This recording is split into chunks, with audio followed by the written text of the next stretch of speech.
The Late Night Alternative with Iain Lee on Talk Radio. We have ways of making you talk. Yes, right, here we go. Hang on a second. I've been practising this.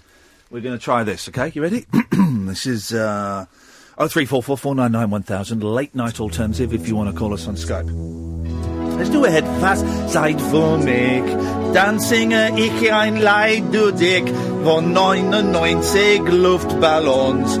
Auf ihrem Weg zum Horizon denkst du vielleicht gerade an mich. Dann singe ich ein Lied für dich von 99 Luftballons und das sowas von sowas kommt. Yes! You're listening to, I'm tempted to do the whole show auf dem Deutsch. We won't, but if you're German, this is for you guys. Yes! Let's hear it. Everybody. Let me hear you say, yeah! Yeah! All right. 99 Luftballon auf ihrem Weg zum Horizon. Heit man vor UFOs aus dem All. Dorem schickt da ein General. Die Pflegestaffel hinterher. Alarm zu geben, wenn's so war. Dabei war dort am Horizon 99 Luftballons. There we go. This is what we're talking about, guys. 99 Düsenflieger, jeder war ein großer Krieger, hielten sich vor Captain Cook. Es gab ein großes Feuerwerk, die Nachbarn haben nichts gerafft und fühlte gleich gemacht. Da verschoss man am Horizon auf 99 Luftballons. You'll put me off a little bit. Oh, shush then. Well, because I'm doing it in proper German and you're doing it... Your German's a bit off. Being German GCSE in a year, mate. Well, I'm doing it in colloquial German. Are you doing it in harmony? Because Shut up. 99 Kreckminster, Striegholzer und Banking-Gunster halten sich für Schlauletter, reden schon fetter Wörter, riefen Krieg und wollten Macht. Man der Warte das gedacht, dass es einmal so weit kommt, wegen 99 Luftballons. Wegen 99 Luftballons.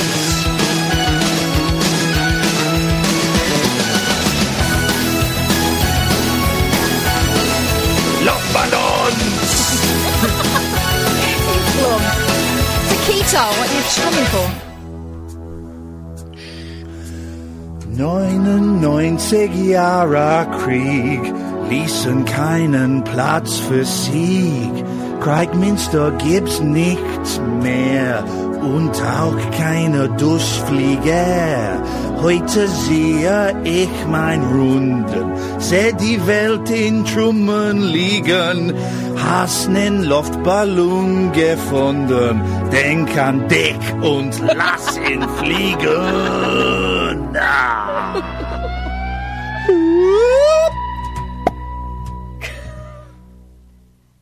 Oh, and that's how it ends. I thought it rocked out again.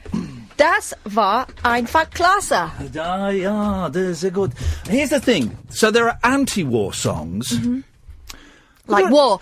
All right, what is it good for? All right, but are there any pro-war songs? There must be pro, you know, because everyone... The devil has the best tunes, so there must be some bloody good pro-war songs. There would have to be, wouldn't there? 0344 499 1000 is the telephone number if you can think of any good pro-war songs. Is Rock the Casbah one? No. I nearly went to the Casbah, but I couldn't be bothered. It's in Marrakesh. You couldn't even be bothered to go, never mind rock it. I couldn't be bothered to go. 0344 499 1000 is the telephone number if you want to give us a call. You can also Skype us, dear listener. That's right. You can Skype us by Skyping. Just moving the periscope so people can see us a bit better. There we go. By Skyping Late Night Alternative. And if you want to use the video chat, I haven't got my giant sellotape with you, but I will have my flies undone, so you'll be able to see that. Oh, we all thought he was dead. Some of us prayed for it, not me, because I'm not a sick man. Alan Caddick. Hip, hip, hip. Here we go. Yo, yo, yo. Yes. Alan, some people were concerned about you, others were relieved. Have you been in prison? No, I had a week off last week. A week off what? You don't do anything. Well, I want to give Mr. Boyd a miss. You did what? I want to give Mr. Boyd a miss. Okay, but you haven't been calling me for ages. No, because every time I was worried Sammy would get the finger. I've got literally no idea what this guy's saying. Have you got a dick in your mouth? No. And when I say dick, I'm not being rude. It's a German word. No, because every time I call in, you may give a finger to Sammy to say for me not to call in. Who gives you the finger? No, I thought you might give Sammy the finger. What? No, what are you talking about? I'm giving the finger to Periscope. We don't want Alan to know. We'll time to call again tomorrow. No, here's the thing, Alan, right? Jesus, we've had this conversation, you absolute prune, right? When people call in 3 nights in a row, I ask Sam to say to that person, thanks for calling, but not tonight, maybe you could try later in the week. We've had this conversation, you absolute idiot. Sammy's a good man. I like Sammy. Yeah, I know, but you're an idiot, because we've had this conversation. That's why I haven't been phoning, because I thought I'd give you some nights off. Well, okay, that's brilliant, but now you're probably going to phone for the next 3 nights, and the message will not... It's only Thursday, Ian. Sorry? It's only Thursday, you're on tomorrow night, and then I've got a weekend off. Yes, and then you're back on Monday. Well, no, but then what I might say on Monday is that you called... You call it only. No, I won't say... Jesus Christ, right, go away. Flipping heck. That's like that's like reading Shakespeare whilst having a lobotomy. Here's the thing, right? We've had that conversation with him before, haven't we? You know, if people, and it's great that we've got regular callers. By the way, hands up if you were blocked by miserable Git Rocky last night on Twitter. Yep, there we go. Hands up if you blocked him. Miserable Git. He won't call in because he's a bottler. But then I noticed, because then I went and used another account to look, and then he was sending me messages after he'd blocked me. That guy not only doesn't know how rock and roll doesn't work, he doesn't know how Twitter works. 0344 499 1000 is the phone number. Good evening, Ricardo. Ian, lovely to speak to you again. I'm sure it is. I wish I could have the pleasure of speaking to myself, but unfortunately I can't. Long-time listener, first-time caller. I don't know if you are listening, but anyway, carry on. Well, I mean, come on. Look, Ian, I've got, what is it, 7 points here. How many can I get through before you start being funny? It's unlikely you're going to get to 1 at this rate, buddy. What, seriously? Okay, hello? Yes? First one. What is wrong with everyone tonight? What is going on? Is it a full moon, or is it because we are we are a gnat's chuff away from Friday the 13th? Is that what it is? Well, there's nothing wrong with Crocodile Dundee, or is there?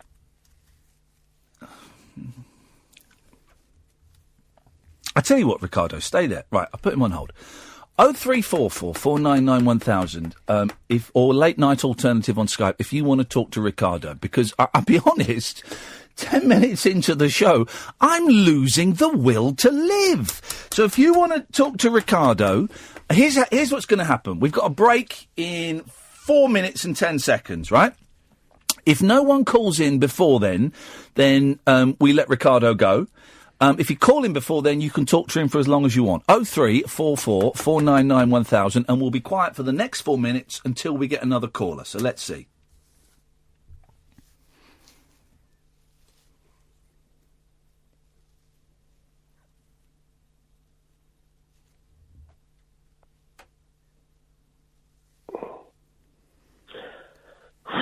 Well, if anything, Mick Dundee was a complex character.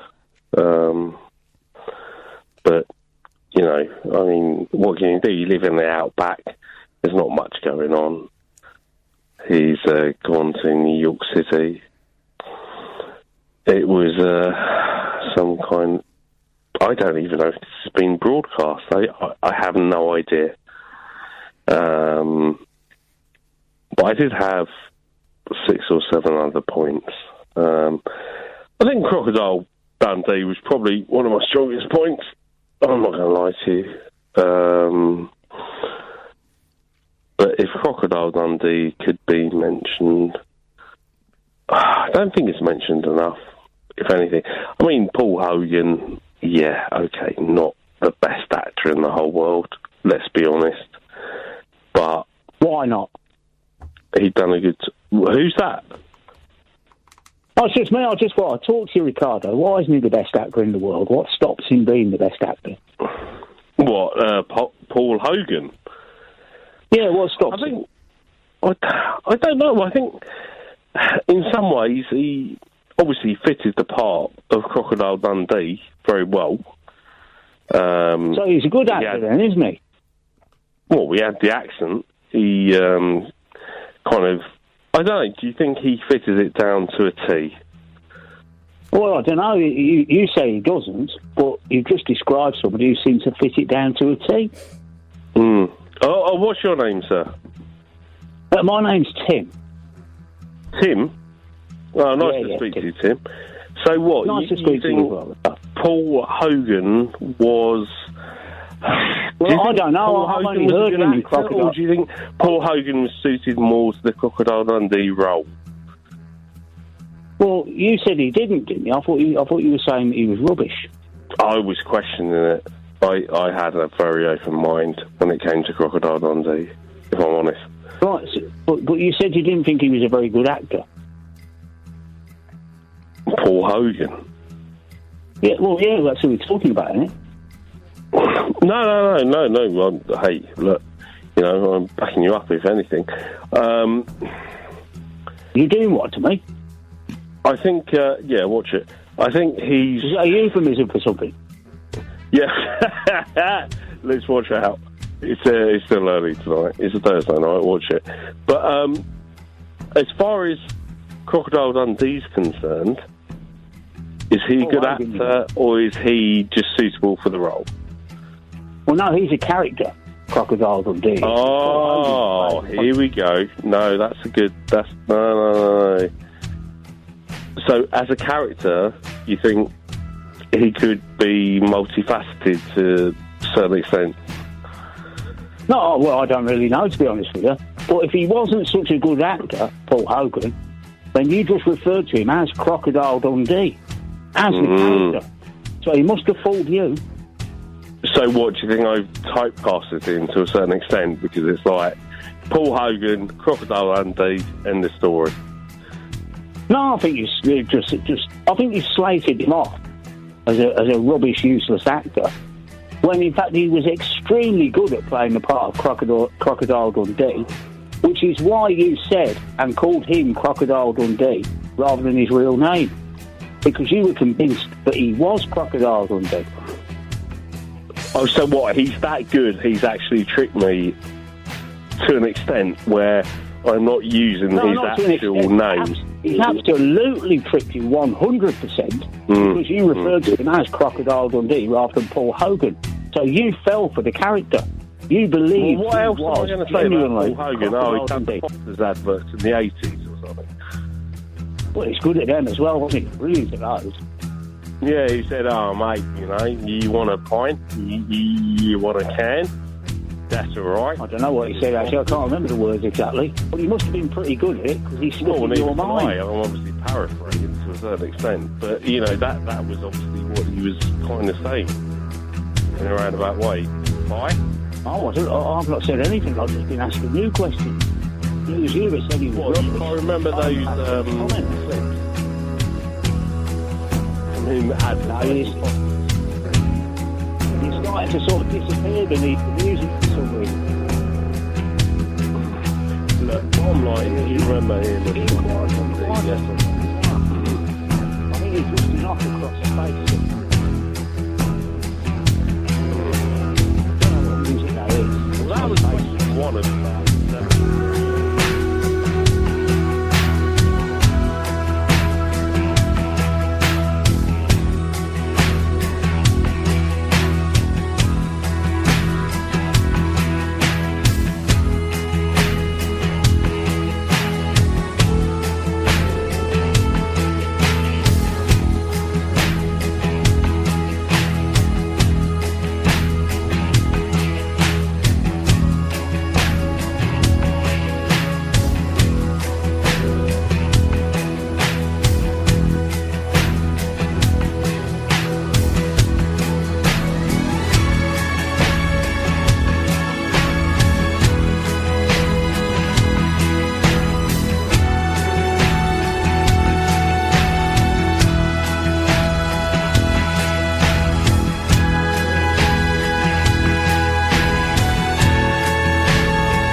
No rules nocturnal nattering for nightbirds, nurses, and Nosferatu. All right, cool. The Late Night Alternative with Iain Lee on Talk Radio. Welcome, dear listener. This is the Late Night Alternative with Iain Lee on Talk Radio. With time to change.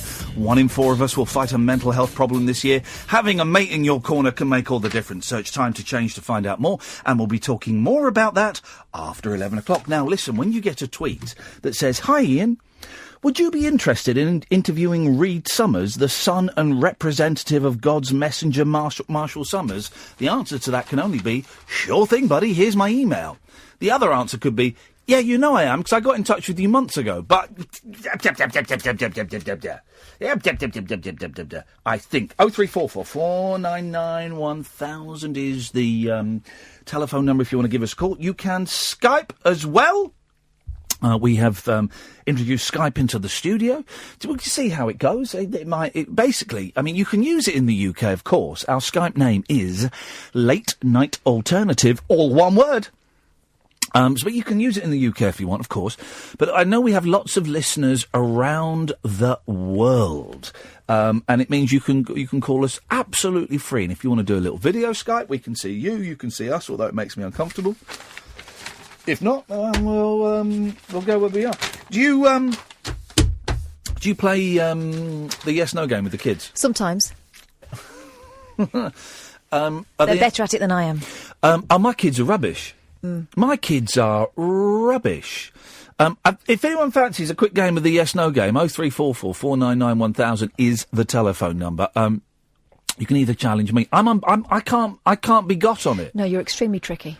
Well, I just know not to say those words. Which words? Well, we're not playing it, so I could say it. I would be well within my rights. You're not going to, are you, out of principle? Well, of course I'm not going to. My eldest cheats. He goes, do you go to school? Of course I do. He only says it in that voice. Of course I do. What's your name? Then he says his name. Are you sure that's your name? Of course I'm sure. Yeah, they do tend to get stuck in a groove, don't they? Mine say possibly, probably.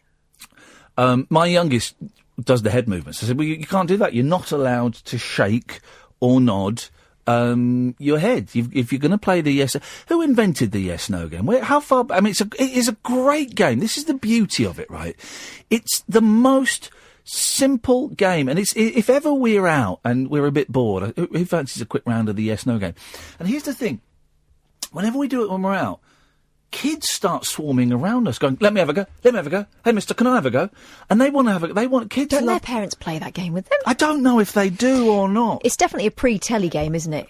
Well, Des O'Connor obviously did it with What's in My Box, the programme. What was it called, What's in My Box? Philip will know. What was the programme What's in My Box, Philip? Well, the original one, Ian, was Take Your Pick with Michael Myers. OK, so Michael Myers, the star of the Halloween films, did it. But so he did, because when Des did it in the 90s, yes, he had the yes-no game. Did Michael Myers do the yes-no game? Yes, he did. I actually went to see one of the shows in the 50s. Of course you did, Philip. I wouldn't have expected anything less of you. And it was original, because that was the early days of ITV, and it was Associated Rediffusion doing it. Yes. And you had Opportunity you had Double Your Money with Hughie Green. Yeah. Hey, by the way, can I read you a... right. Who here has read the new Danny Baker book? Oh, not me. It is great. Can I read you the start of a Hughie Green story that's in it? But I've got to censor it, right? Yes. Let me find it. Hang on a second.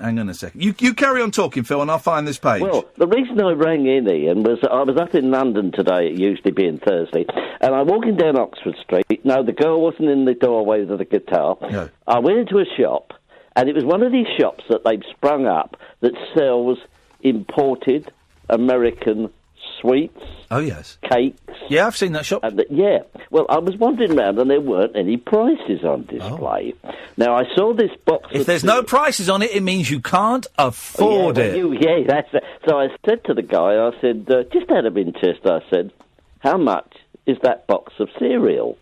How much do you reckon they were charging for a normal size box? Oh, if it was American, I bet it's about 15 quid. You're a bit lower than that, Ian. It was £11.99. Yeah, I bet you. Of course, but it's American import. Yes, yeah. I mean, and also having a look at the box, being diabetes too. I had a look at the content of the sugar. Yeah. And the sugar is Woo!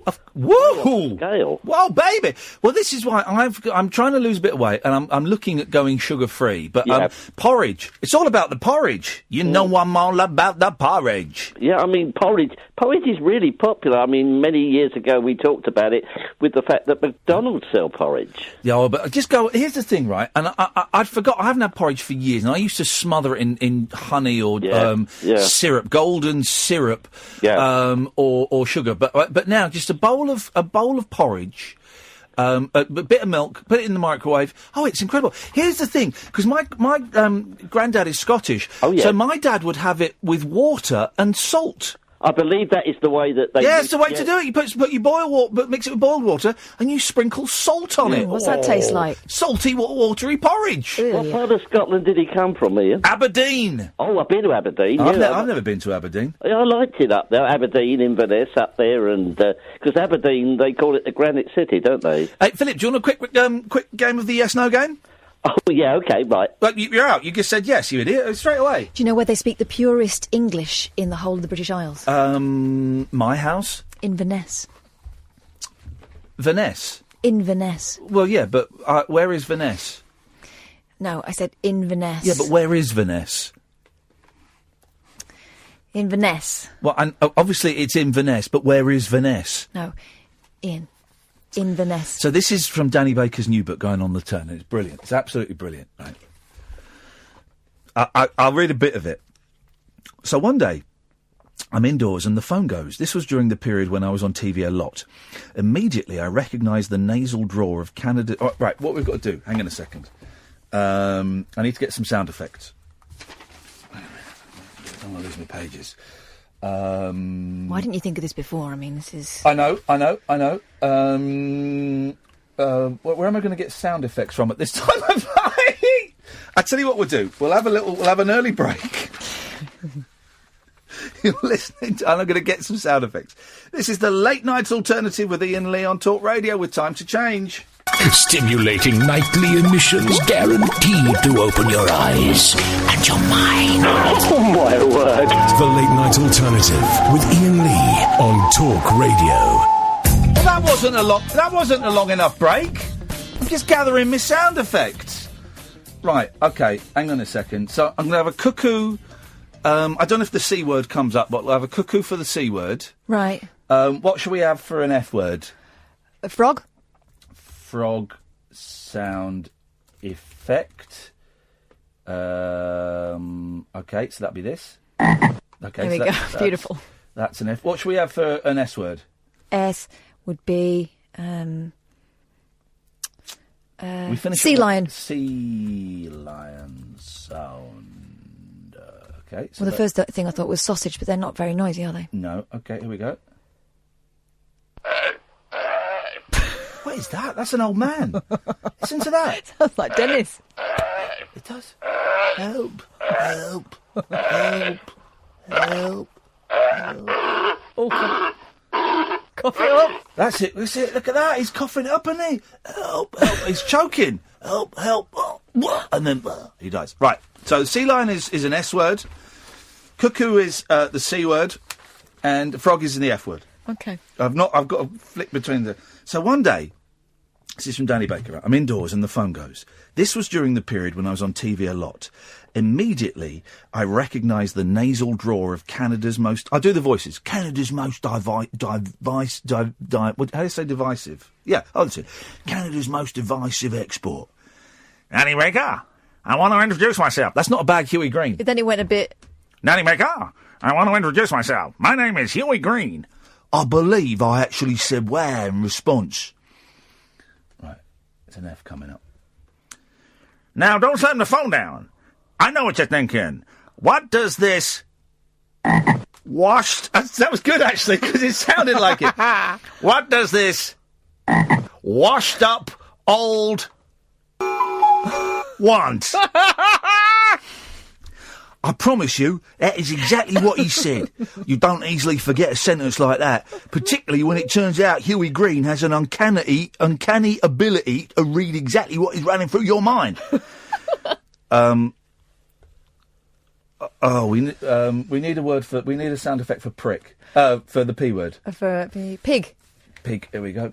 Pig sound effect. Okay. This is getting very... This is turning to a bit of a... So this will be for prick. Okay. That's a beauty. Okay, right. So, let's got to get all this queued up, because this is a long one. Let me get right to it. You're probably banging 2 whores at the same time right now, so I won't keep you from them for long. I'm kidding. Listen, I want 10 minutes of your time. Face to face.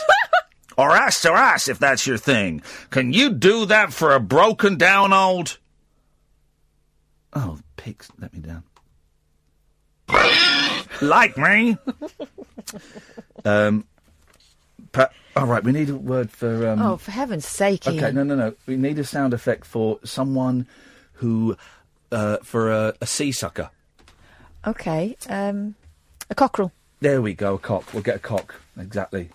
Cock sound effect. Careful, All right. careful with that. No, okay, right. So this is... Okay, right. This is gonna be... Perhaps I should point out for any younger readers that Hughie Green was for much of the 50s through to the 80s the very personification of decent, upstanding family values TV. His shows were homespun, sentimental and safe, while he himself was widely lampooned as an unctuous, sanctimonious old cornball whose catchphrase, and I mean that most sincerely, was mimicked by all and sundry. In short, no one ever mistook Hughie Green for what they now call the original gangster, yet here he was coming over as one who had verbally schooled Ozzy Osbourne. Jesus. I shakily asked him if he could let me know what was on his mind over the phone. Right. Oh, a frog first. Jesus, if I could tell you over the phone, I wouldn't be asking to pull your dick in person, would I? Jesus and Mary, they let any sucker become... We shouldn't start this now. A star these days. I'm only kidding, Dan. I have the TV idea of the century for you, all ready to go. So how about next week, you lucky little heel? That was shit. That was the serious shit, isn't it? Right. I remember. Okay. Is there a lot of this to go? Yeah, actually, I was quite. It's pages. I mean, I'm working 5 different YouTube pages. This is how I'm doing it. This is what I'm stuck with here at Talk Radio. Wouldn't have had this when I worked at LBC. I'd have had the sound effects straight away. I've got 5, and I'm having to reset the YouTube page. The C line doesn't start immediately. They don't need to know beyond the magic, Iain. You're ruining it for everyone. Okay, so he goes to his house. And he,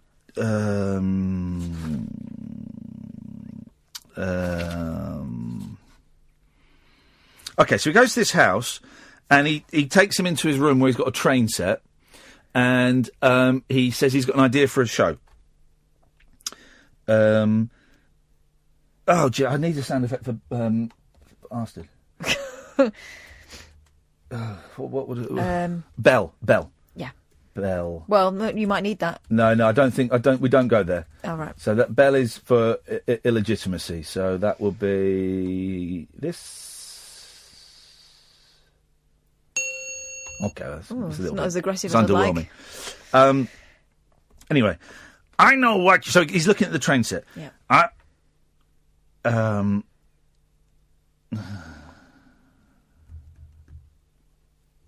Okay, so basically, I'm going to skip it because it goes on. I wish I hadn't started this now. It's turned to a nightmare. So he has got out for an idea where they do a live TV show on a train. Okay, right. That's the idea he's selling to Danny Baker. Danny says, right. So he says this, and Danny's thinking, "Oh, that idea's been done. And it's a sinker." But then, Hughie Green comes back. Okay, show from a train. Cute idea, but today. These...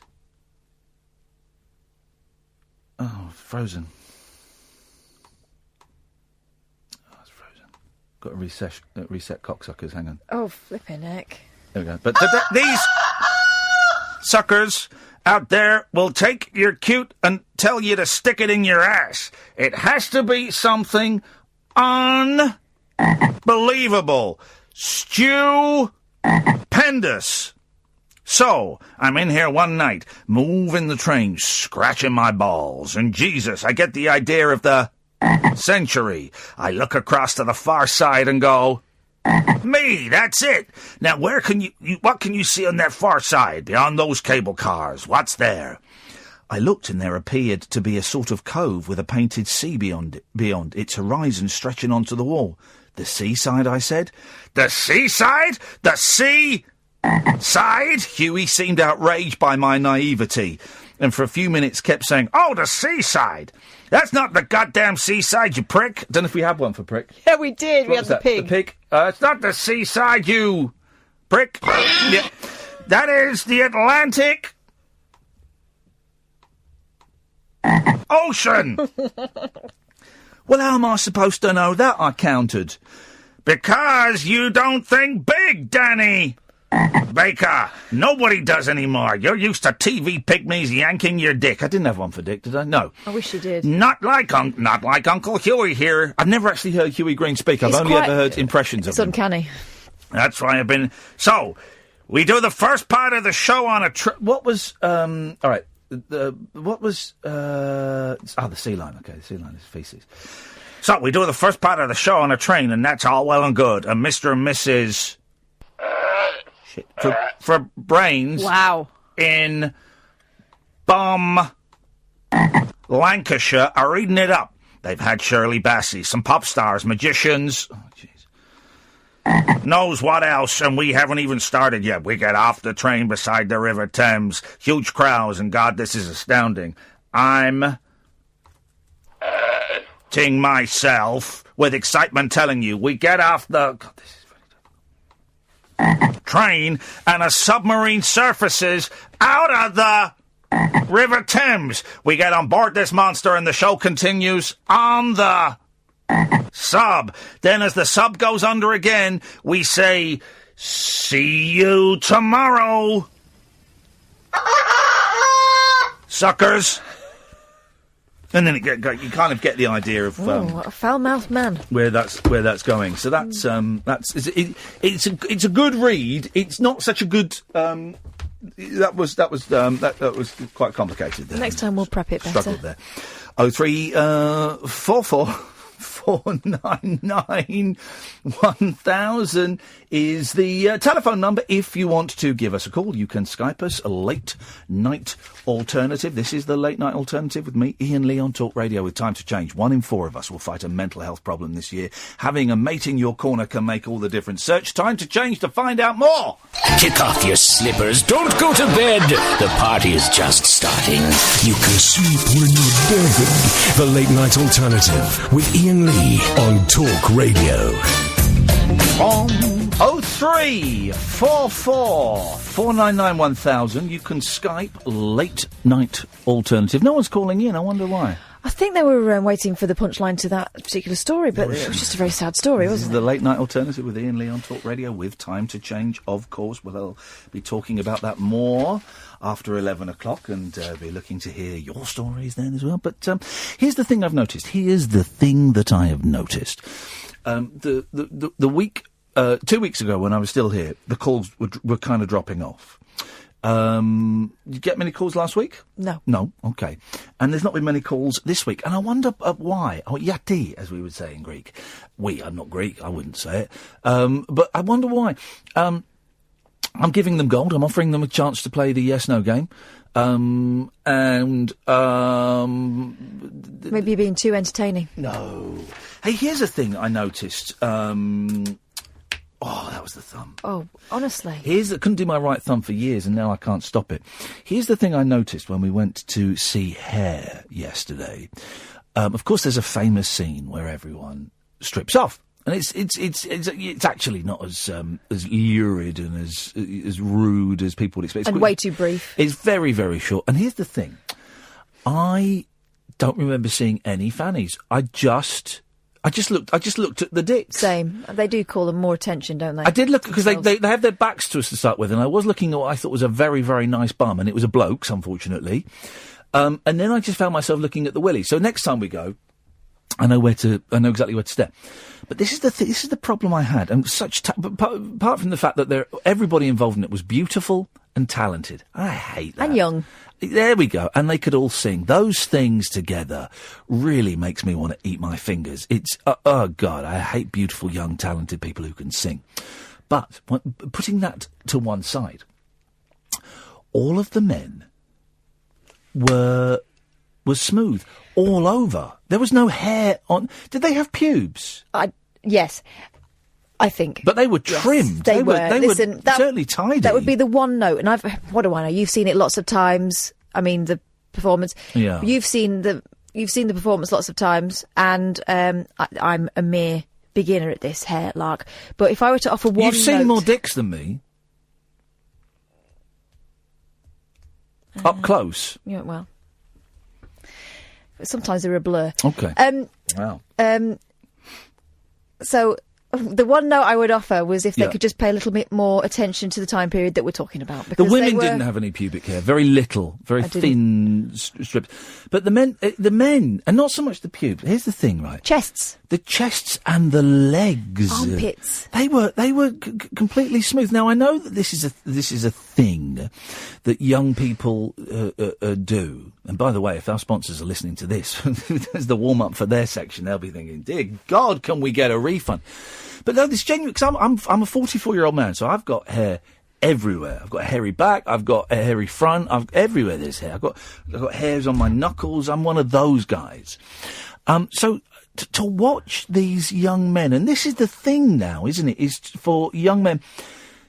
And it got me thinking. Right, I'm listening to in the car, because Dennis Le Corrier suggested I should get it. I'm listening to Lenny Bruce live at Carnegie Hall in, I think, 1963. Kennedy is still alive at this recording. Okay, he's still present. Did he get shot in 63? It was, wasn't it?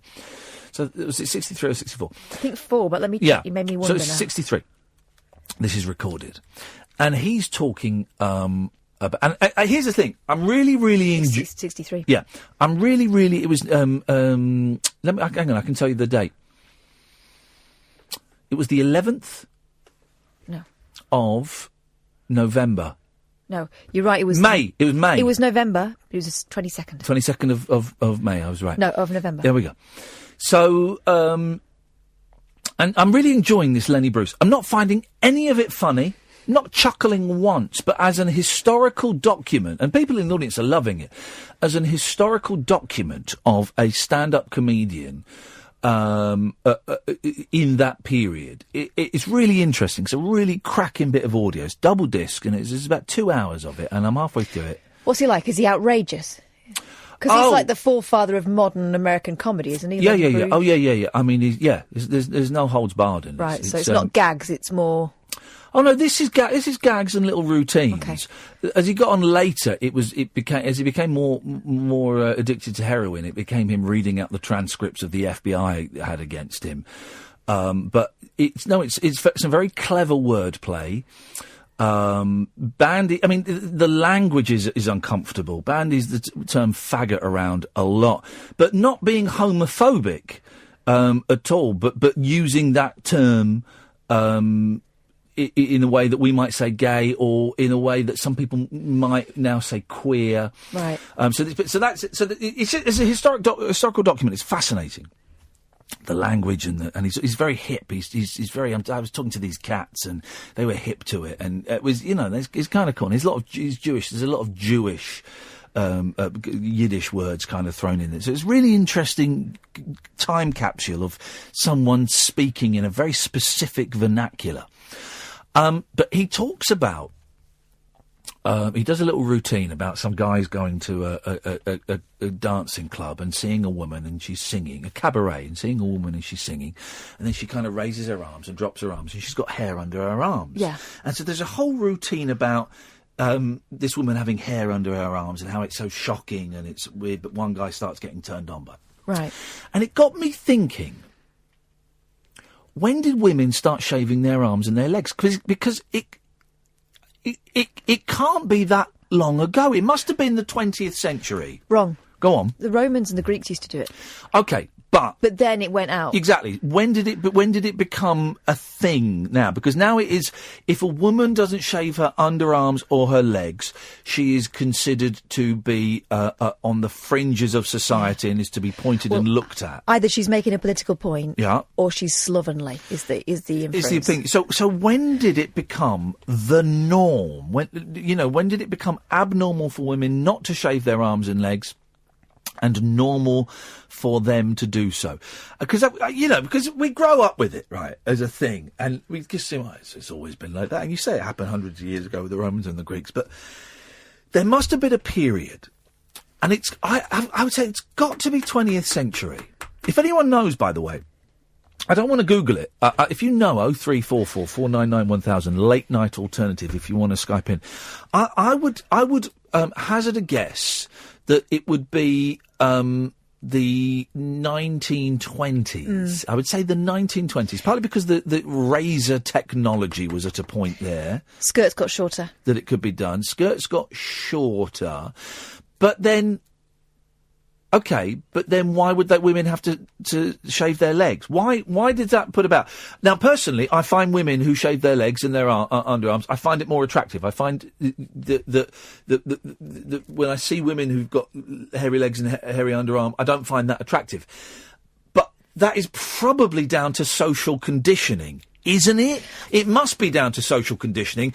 Otherwise, cavemen wouldn't have got turned on by, Here's my theory. Yes. As clothes got smaller, yeah, it became more noticeable. But why? But you say more noticeable.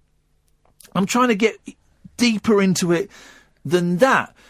It became more noticeable. So what? So why do people go, that lady's got hairy legs? Well, if you're wearing stockings, yeah, the thinner stockings, you can see it through. But why is seeing it a problem? Who was the person who went, I think women will be more attractive, because I bet it was a bloke. I think women would be more attractive if they shaved their legs. Why? Because up until that point, people were still falling in love and fancying each other and having sex and still getting turned on by each other. But like private parts, you wouldn't see, like, that particular part. Your legs, for example, or your arms. You'd see them eventually. Yeah, but you wouldn't see them until you were intimate with somebody, so it wouldn't be... Do you know what I mean? It wouldn't be a turn off. You're already in it.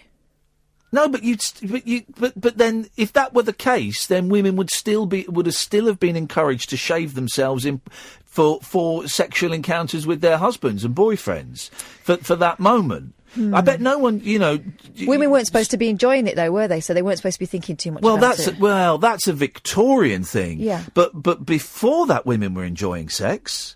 The Edwardians were enjoying sex, weren't they? I'm sure they were. No. It can't. No.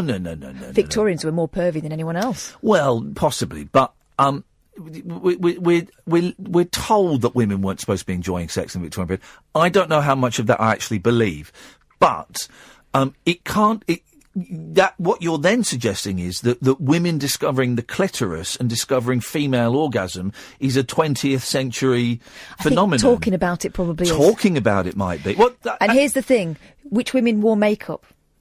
It would be, what quote unquote loose women back then. So I don't know. Is that? I don't know. Is that so the paying case? attention. Right. After the Georgians, high society would wear makeup, but after that, if you were noticeably wearing makeup, although the Victorians did, Victorians used to paint veins on to look. I don't buy that thing that women didn't talk about.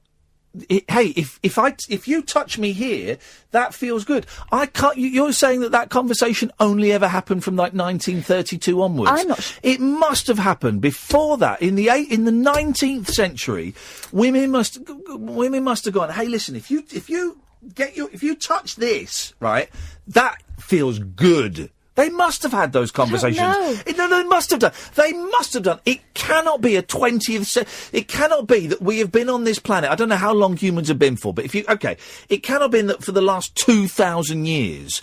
Only in the last 5% of that, women got pleasure from sex. I can't believe that. I do not believe that. That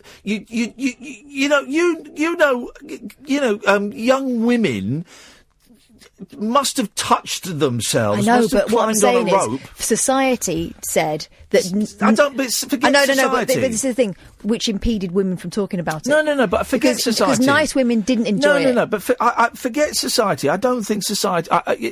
Education comes from that, though, doesn't it? So what girls are taught about themselves. But that would have stopped people talking about it for a period of time. The Victorian thing, the Bible and all that might have stopped people talking about it for a period of time.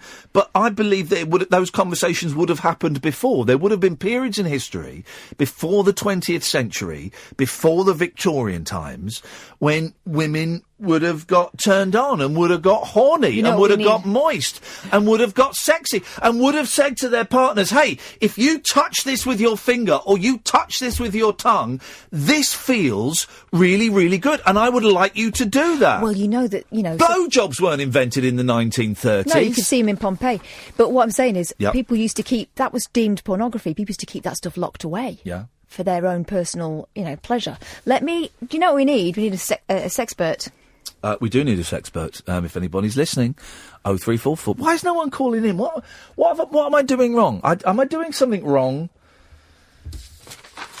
Am I doing something wrong, guys? It feels like I'm doing something wrong. I'm giving you gold here. 03444991000 is the telephone number. You can Skype a late night alternative if you want. Literally no one's phoning in.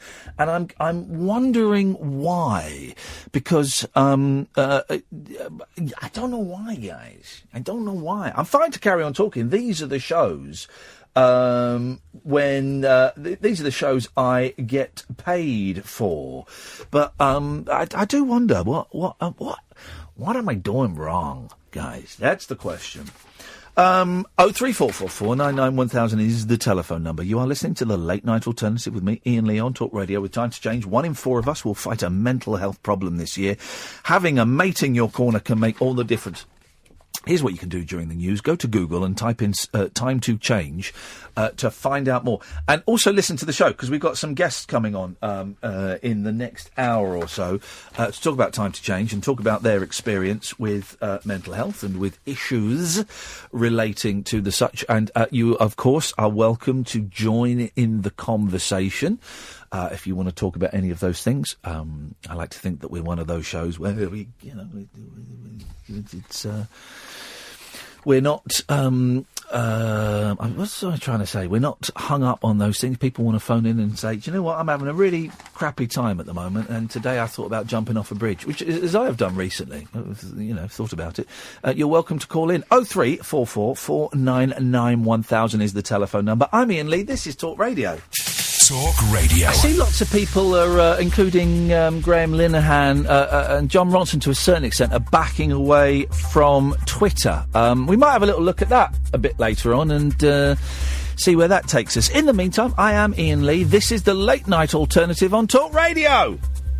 The Late Night Alternative with Iain Lee on Talk Radio. We have ways of making you talk.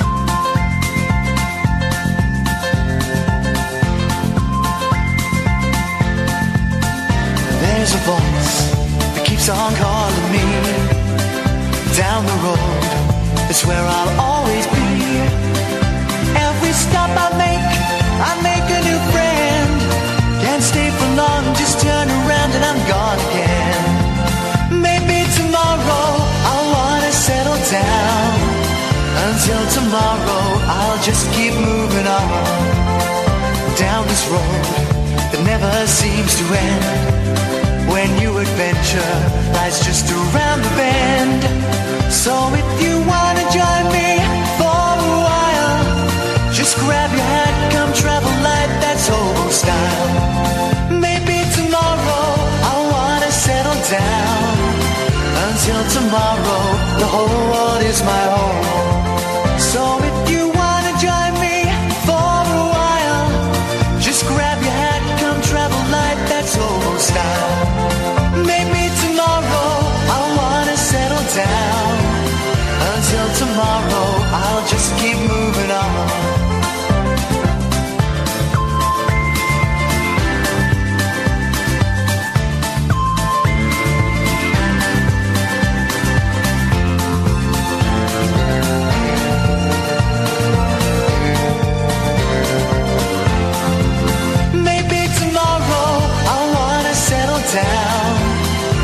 until tomorrow, I'll just keep moving on. There's a world that's waiting to unfold, a brand new tale no one has ever told. We've journeyed far, but you know it won't be long. We're almost there and we paid our fare with a hobo song. Maybe tomorrow I'll wanna settle down. Until tomorrow I'll just keep moving on. So if you wanna join me for a while, here we go. Just grab your hat, come travel light, that's hobo style. Maybe tomorrow I'll find what I call home. There we go, that's what it's Until tomorrow, you know I'm free to roll. Damn that dog. Damn that dog. Welcome to the Time to Change Hour on Talk Radio with me, Iain Lee. You can listen on DAB via the app. Of course, you can listen online on talkradio.co.uk for the next hour or so. We're going to be talking about mental health because it's something that we should talk about. And we do talk about it a lot on this show. You know, we've... I talk about where it's taken me and where the highs and indeed the lows, and how we're also going to be talking about how having a mate in your corner can make all the difference. If you hear anything that kind of chimes with you over the next 50 minutes or thereabouts, you're more than welcome to pick up the phone and give us a call, 0344 499 1000. Maybe it's something that's happened to you. Maybe it's a partner. Here's an interesting thing, guys. Here's an interesting thing. And rightfully so. A lot of the focus is on the person suffering with depression or anxiety or whatever it is, right? Whatever it is that's affecting them. And that's right. And it's great that in the last couple of years, there's been a real shift where it's, been easier for people to say, do you know what? Hey, I felt like killing myself this weekend. And, you know, and I'm kind of saying, throwing that out there as an extreme, but, you know, people can say, I feel crap, I can't get out of bed. But not much attention is given to, I don't think necessarily, the partner of that person or their close friends. And quite often it's their partner, their wife or their husband or their boyfriend or girlfriend or best friend that is an important support. So 0344 499 1000. As you've been hearing me reading and talking about Time to Change all week, I thought it'd be interesting if we found out a little bit more about Time to Change. So I'm thrilled we're joined by Jo Loughran, who's Director of Operations at Time to Change. Hey, Jo, how are you doing? I'm doing really well, thank you very much. How are you tonight? I'm good, thank you very much. Now, listen, two questions. First of all, Director of Operations. That's a very fancy swish title. What does it mean?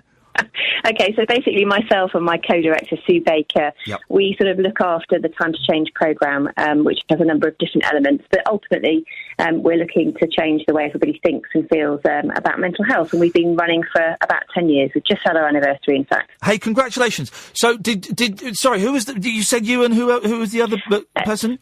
Yeah, so it's myself and Sue Baker. Sue. And did you both start it together then 10 years ago?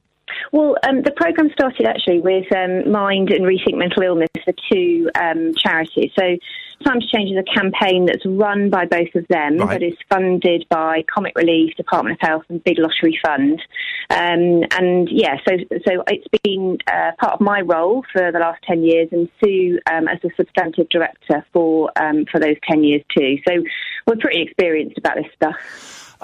Good. Well, in that case, we're gonna get to the meat of this. And so what is your background then, Jo? What is your background in working within mental health? Yeah, okay, so I worked in the sort of commercial sector for a long time, did a psychology degree, and then really wanted to just find a way in order to kind of use that degree. And I started working at Rethink Mental Illness about 14 years ago. Yep. And really part of my remit has always been children and young people and looking at the ways in which we can think differently about mental health, how we can support ourselves and those around us. And so for the last 10 years, I've been working predominantly on Time to Change as a campaign. And so what is Time to Change? Well, we are thrilled and honoured that you've decided. I'm hoping you listened to this show before you chose us, because you may be listening tonight going, we want our money back. But we're so we're thrilled because it's something that we talk about a lot on here, because I've talked about feeling suicidal and and my kind of the ups and downs with the whole thing. But what is Time to Change for those people who who haven't Googled it, as we've been asking, what is it and what's the kind of the plan behind it? Well, the plan behind it is that we know that people talk to us about stigma and discrimination on the grounds of mental illness being one of the things that almost feels worse than the symptoms of mental health problems themselves. Yeah. So it really, really impacts on staying in a job. It's impacted by your friends and your family. It's impacted by your community. So the whole idea of Times Change is it takes all of those elements and it really tries to address them. So we've got a massive employer programme. We get lots of employers to think about how they might support staff within work settings. We've got about 700 employers who've signed our Times Change pledge. We work in secondary schools with 11 years upwards. Again, thinking about them, getting them to think about their own mental health, but most importantly, how they might change their attitudes to the positive. We also do lots of work out in the community. So we've got a number of what we call community hubs. So that's health and wellbeing boards, the community sector, local authorities, all coming together to try and think about how, in a local level, they might be able to, again, address mental health stigma and discrimination. So every year we do a national burst of activity, which we're in the midst of at the moment. Yep. And for the next 5 years, as you've been indicating, we're going to be concentrating on really trying to address and get on the radar mental health for men, because we know that men are it's less on their radar, they're less likely to talk about it, and they're certainly less likely to seek help. So our next 5 years is really targeting them. I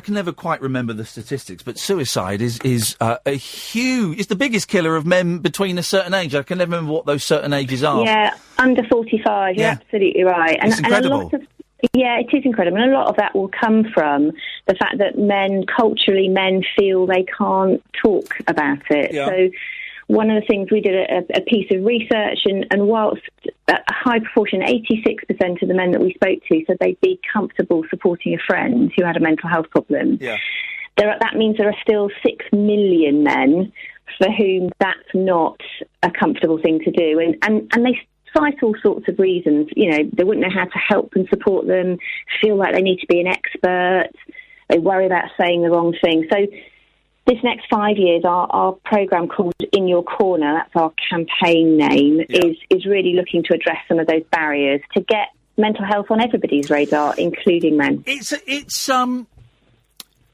many thoughts firing off in my brain. I need to write down a couple of notes. It is a tough thing to do, because for me, even as someone who suffers from depression and anxiety and all of that stuff, quite often someone will say to me, what can I do to help? And I don't know. Sometimes I want to be left alone. Sometimes I wouldn't mind a hug. Sometimes I want to be told to, I want to be dragged out for a cup of coffee and a slice of cake. I don't know. And so it is difficult, isn't it, for friends? And I mention partners because I think that wives and husbands and partners, they struggle a lot because they're seeing the person that they are most in love with suffering, and they don't know what to do to help that person suffer a little bit less. And it's the same for friends and everything. It's a tough one, isn't it? It really, really is. And I think your point about loved ones is a really pertinent one. My husband is the most amazingly supportive man that I know, and that is incredibly important to me. And talking to the point about, so oftentimes we get asked, don't we? We'll say, how you doing? How you feeling? You all right? You've already answered the question before. You haven't really waited to find out how well somebody is. But, it's the little things. That's what we found when we spoke to people. It's things like getting a text, a phone call, doing the ordinary things that you would normally do with your mate, that every day being yourself, but with no judgment. And I think the other really important thing is don't wait to have somebody tell you what they want. Why don't you kind of step in first? And I think that's one of the things that we're really trying to get across. Really, don't wait to take the lead. You've mentioned one of my bugbears, and I hate it when people say, "How you doing?" And the answer to that question is, yeah, I'm fine. You all right? That's it. That's the answer. And sometimes I'm a little bit naughty, and on the show, if people phone up and say, all right, Iain, how's it going? Sometimes I'll tell them. Sometimes I'll be brutally honest and say, well, do you know what? It's really going really, really badly today, and I feel like, and there's kind of, my listeners know to sometimes expect that because I'm a little bit naughty, but there is a shock because when we ask the question, "How are you?" we're not really asking the question how. We don't want the answer. We just want them to nod and go, "Yeah, I'm fine." That's and it's a strange thing. And the thing that I just thought of earlier on as well, and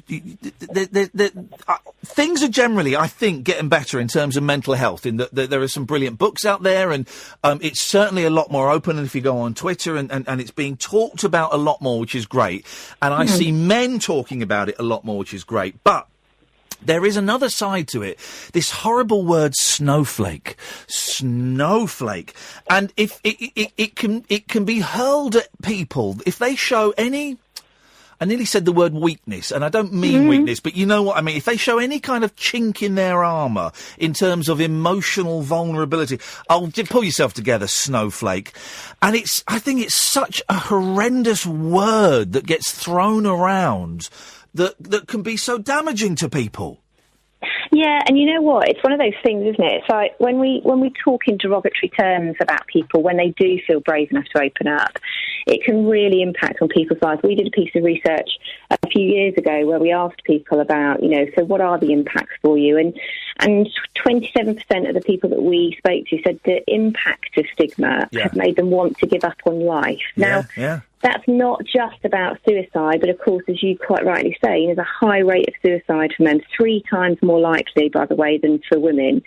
But 27% of people not reaching their potential. So for young people, not carrying on at school, not going to university or college, giving up. Yeah, absolutely, and it's pretty shocking. And sometimes we get into the conversation of being the kind of thought and language police, don't we? Because we sort of say, "Oh, we can't say all of this anymore." But actually, sometimes it's about thinking about: are you using words as a weapon? And you're just needing to be a wee bit more sensitive about that, and trying to think about, well, what might that make somebody else feel, even if I'm being a bit, flippant about a subject. I'm keen not to dwell too much on the negative. I want to get onto the positive. But one question, you just gave a statistic there that I was unaware of, and I've been keen to know for a while, that men are 3 times more likely to kill themselves than women. Why is that? Well, I mean, I think there's a couple of things. One, men often get to the stage where they're feeling that there is no other option. In other words, they're not seeking help in a timely manner. Yeah.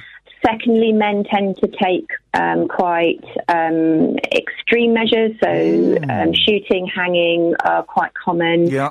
And of course, there really is no coming back from that. So there tends to be more completed, which is a terrible word, but completed suicides for men than for women. Listen, Joe, stay there. We're going to come back in a second. I've got to pay the rent. We're going to speak to someone who's kind of has been through the ringer, guys. If you want to join in, don't worry, we're not going to dwell on the dark side too much. The whole point of this is to kind of help you possibly see some positives and. Well, time to change the way that you think about things. So don't worry. I'm always keen to look on the brighter side of mental health, guys. This is the late night alternative with Iain Lee on Talk Radio with Time to Change. If you want to join in, 0344 499 1000 is the telephone number. Time to Change Hour on Talk Radio. Search Time to Change. Whispering lunar incantations for cross-parents, cross-dressers. Did you know this about me? And cross-rail workers. Steel and polycarbonate. The Late Night Alternative with Iain Lee. I've got a very poor internet connection. On Talk Radio. 0344 499 1000 if you want to join in with the conversation. We are talking to Jo Loughran, who's Director of Operations at Time to Change. And also, we've got Matthew on the line. Evening, Matthew. Evening, Iain. How you doing, mate? You all right? I'm very well, thank you. Are you? Yeah, I'm do you know what? I'm all right today. I'm all right. I'm trying to lose weight, Matthew. I'm trying to lose. Here's the thing. I'm on because I've always been a very slender gentleman, and I'm on these antidepressants, mirtazapine, and they give me the weirdest dreams, and also they make me put on a lot of weight, man. I've put on so much weight, and I've gone up 3 inches around the waist. Can you imagine it? I know, you know what, I think the same happened to me, but I read the side effects and they didn't mention putting weight on, but I'm pretty certain they did. Yeah. Oh, my doctor was great. My doctor's brilliant. And he said, listen, we eventually, it's that thing where you go and I've got no qualms. Listen, guys, antidepressants aren't for everybody, and some people, there are use other different things. For me, it was part of the toolbox of tools that I used, and it saved my life. But my guy was great, and he said, look, you're going to put on weight. He said, there's no two ways about it. You're going to, and can we? How honest are we going to get in this conversation, Matthew? Oh, I'll be honest as you like. Have you got shy about it? Are there no holds barred in what I can say? Because I'm going to say something. Right. This was not told to me as a side effect, right? And I saw a comedian. Right. Do you know where I'm going? I can guess, but go on. I saw a comedian, an American comedian, a guy called Dave Foley. Canadian, sorry. And he was doing a stand-up routine, and he said, I'm on antidepressants. And do you know what? I'll rephrase it slightly. He said, do you know what? I can't ejaculate. And man alive, as soon as he said it, I went, oh my God, that's what's going on. Yeah. As one of my listeners said, it's like you're running a marathon and they keep moving the finishing line. See, so taking them does have its advantages. But I get bored after 2 hours, Matthew. I'm like, come on! It is. Don't be so selfish, Ian. Don't be so selfish. Here's the thing: there are loads of side effects. Some of them, good. Some of them not so good. Matthew, tell me your story. What happened to you? Well, I first suffered with depression 2006, so I was in my early 30s. Yeah. And I'd never had any indication that anything like that would happen to me. I just got married, and then a few weeks after I got married, we found out that my wife, now my ex-wife, was pregnant. And then a week later, on New Year's Day, she sadly had a miscarriage. Oh, man alive. I was never... looking back, I didn't really grieve it or... Yeah. I wouldn't say that was, it was that and then that, but I just wasn't right. I just wasn't right after that, really. And I just went on a gradual downhill, and I started struggling at work. And when you say you, because there'll be people listening who might kind of get this, because I don't remember how mine started. But when you say you didn't feel right, what was slightly different at the start? Well, initially, and it's funny looking back, because obviously over the years since I first had it, I've become much more self-aware of maybe early warning signs that I didn't have then. And I'd say that it was... I just wasn't really looking forward to things, enjoying things. Yeah. I wouldn't say that I felt down or miserable, and again, which struck me as strange, given the miscarriage and everything. I don't know, I wasn't looking forward to things, and then I started losing confidence and motivation at work, and I started struggling, and it snowballed pretty quickly from around May time. And I really, really struggled for a few months, and then in August I had a total breakdown at work, and I was off work for 5 months. Wow. And I was in a real bad way. And then I was able to recover. I saw a psychologist. I was taking antidepressants. Well, hang on a second. If you don't, and again, I don't want to dwell too much on the darkness, because I do want people to listen to this and go, oh, hang on a minute, there is, I'm feeling that, or my friend's feeling that. There might be a chance for me as well. But I do think it's interesting. You say you had 5 months off work. That's a heck of a long time to not be at work. Yeah. What was your boss like? Well, I was very fortunate. So I've had 2 bouts, and in both cases with different companies, and in both cases my bosses were fantastic. Wow. Really, really well. I was very lucky in that regard. The first boss was a member of his family had suffered with a mental health problem, so he understood, and I'll never forget, I had this breakdown. It was at Alton Towers. It was like a staff conference. Oh, God. Have you had a breakdown at Alton Towers? Yeah, it was in a conference room. It wasn't okay. or anything. But, you weren't on the log flume or something? still wasn't my finest hour. But anyway, I mean, and I live up in the northeast, and my boss at the time, he drove me all the way back home. Oh, good for him! 3-hour journey, and then drove back himself. Oh, good for him! That's brilliant. And it was amazing. So yeah, I was very fortunate.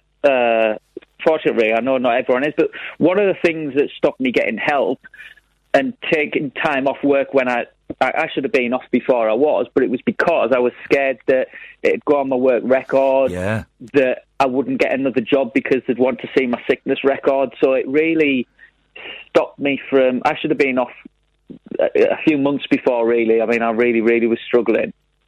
But yeah, and it's telling you 5 months off work. I mean, I should, people I wish I could have 5 months off work, but it was awful. It's that not being able what to. Was it?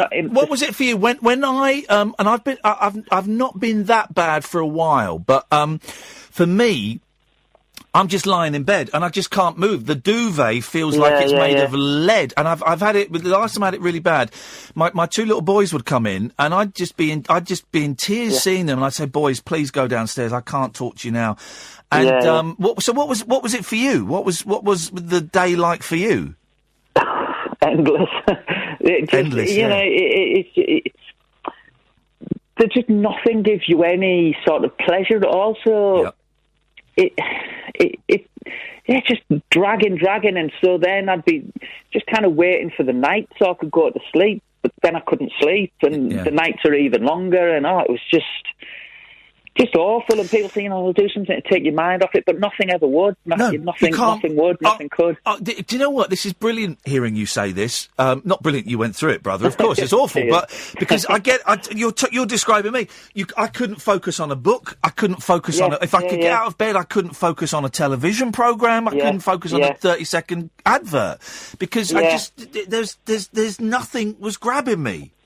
No, and that was the thing for me. It was like my ability to smile, laugh, to enjoy anything was gone. Yeah. It was gone. It's not, and every single thing, the things that I knew did give me pleasure when I was well. So, listening to music, reading, like you said, going for walks, whatever. Everything just seemed pointless because I knew that nothing was going to change, that I was never going to feel better, that nothing could give me enjoyment. So it kind of feeds itself, I suppose. Isn't it funny, the word... It's not funny at all, but isn't it funny? The word pointless, that's it. That, for me, sums it up. Everything's pointless. Everything's pointless. That's what it feels like. Matthew, listen, stay there. I've got to do some adverts. Joe, we'll come back to you as well in a second. We're going to... After the adverts... we'll find out what the upward curve, how the upward curve began. We've also got Mr. Albas. We've got Julie on the line as well. We'll speak to them in a little bit. You're listening to the Late Night Alternative. Slightly different this evening, and midnight we'll carry on with the nonsense, so don't you worry about that. But you are listening to the Late Night Alternative with me, Iain Lee, on Talk Radio, and with Time to Change. 1 in 4 of us will fight a mental health problem this year, and having a mate in your corner can make all the difference. We'll find out how in a bit. Search Time to Change to find out more. Time to Change Hour on Talk Radio. Search Time to Change. A star-crossed soapbox for sailor boys, stable girls, I'm on the edge, and stripper grands. It depends who you're with, and it depends on the situation. Late night speech radio with a difference. Thank you. The Late Night Alternative with Iain Lee on Talk Radio. 03444991000. We got Jo Loughran, Director of Operations at Times. Are you all right just to hang on, Joe? Yeah. You're right to stick around. If you want to chip in at any moment, then feel free to. And we're talking to Matthew. Okay, so Matthew. So what was the shift? What was the thing where the first step you took, either literally or metaphorically, that was towards the light?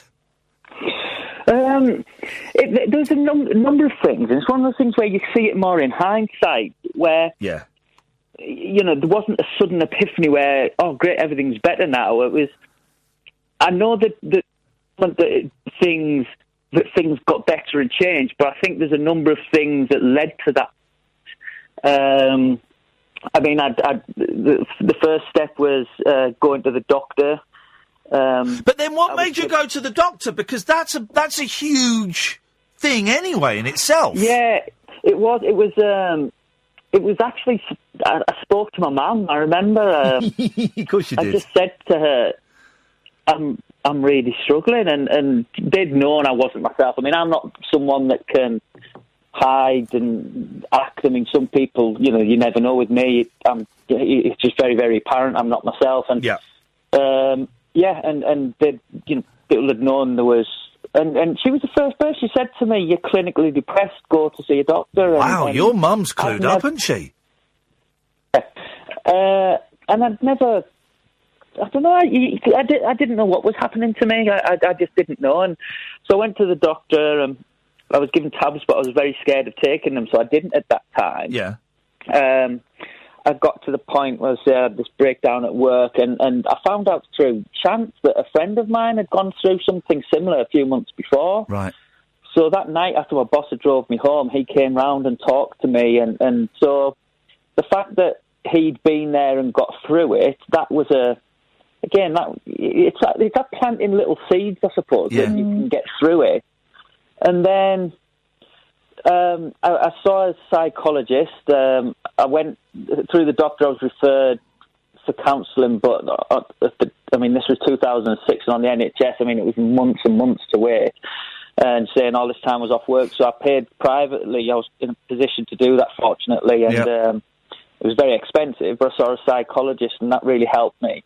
But the actual turning point was we'd had a holiday booked to the United States. I have a family over there, and it was around my first wedding anniversary.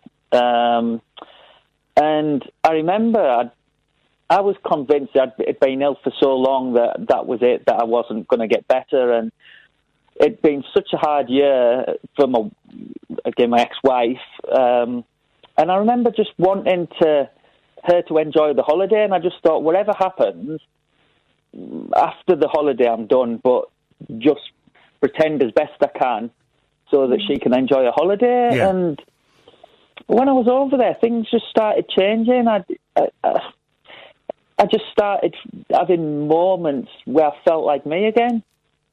And I got back, and then I was scared that maybe it was all just because I was away, but I don't know, I turned the corner, really, and... It's funny, that, isn't it? Because it is... You can't... When you try and look back and go, well, hang on, what was it? Where was it? Where was it? You can't... It's like lots of little things kind of coming together, and suddenly you go, do you know what? Or suddenly you go. Suddenly I would go, do you know what? I felt all right for an hour this morning. I feel crappy again now, but I've had 2 hours where I've actually gone out and walked the dog and done stuff and felt okay. That's good. That means it might come back again. And isn't that really important as well? I just think sometimes when we talk about mental health, we have this sort of myth that you can't recover from it once you've got it. And we know that you can. And I was really struck as well, Matthew, when you were talking about kind of seeing and hearing other people's experience, and at times change that. And you're one of our amazing champions.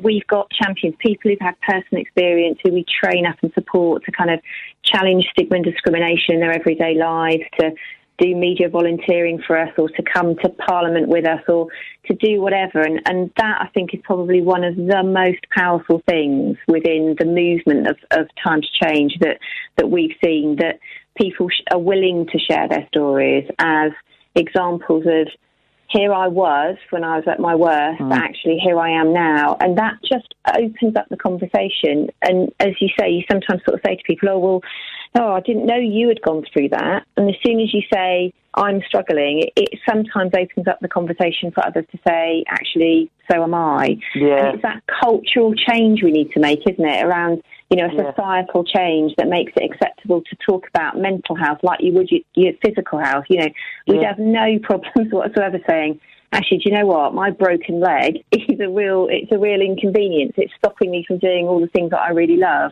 We don't feel that we can kind of say that about our mental health, and it would be brilliant if we could get to a stage where, that was possible.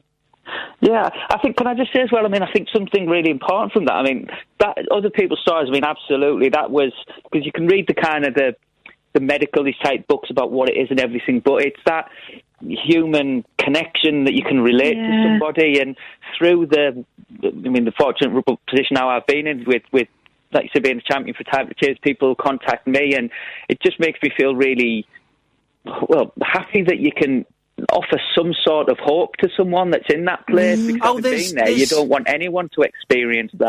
There is something in being selfless to a certain extent that kind of helps your own self-esteem, doesn't it? By helping others, it kind of makes you definitely feel a little bit more. I tell you what, one of the things I did was I went on Amazon when I was in bed and ordered, and there are loads of books out there now. I mean, Matt Haig is one, but there's loads of books. Yes. And I can't remember. And there's one about this woman that grew a lemon tree.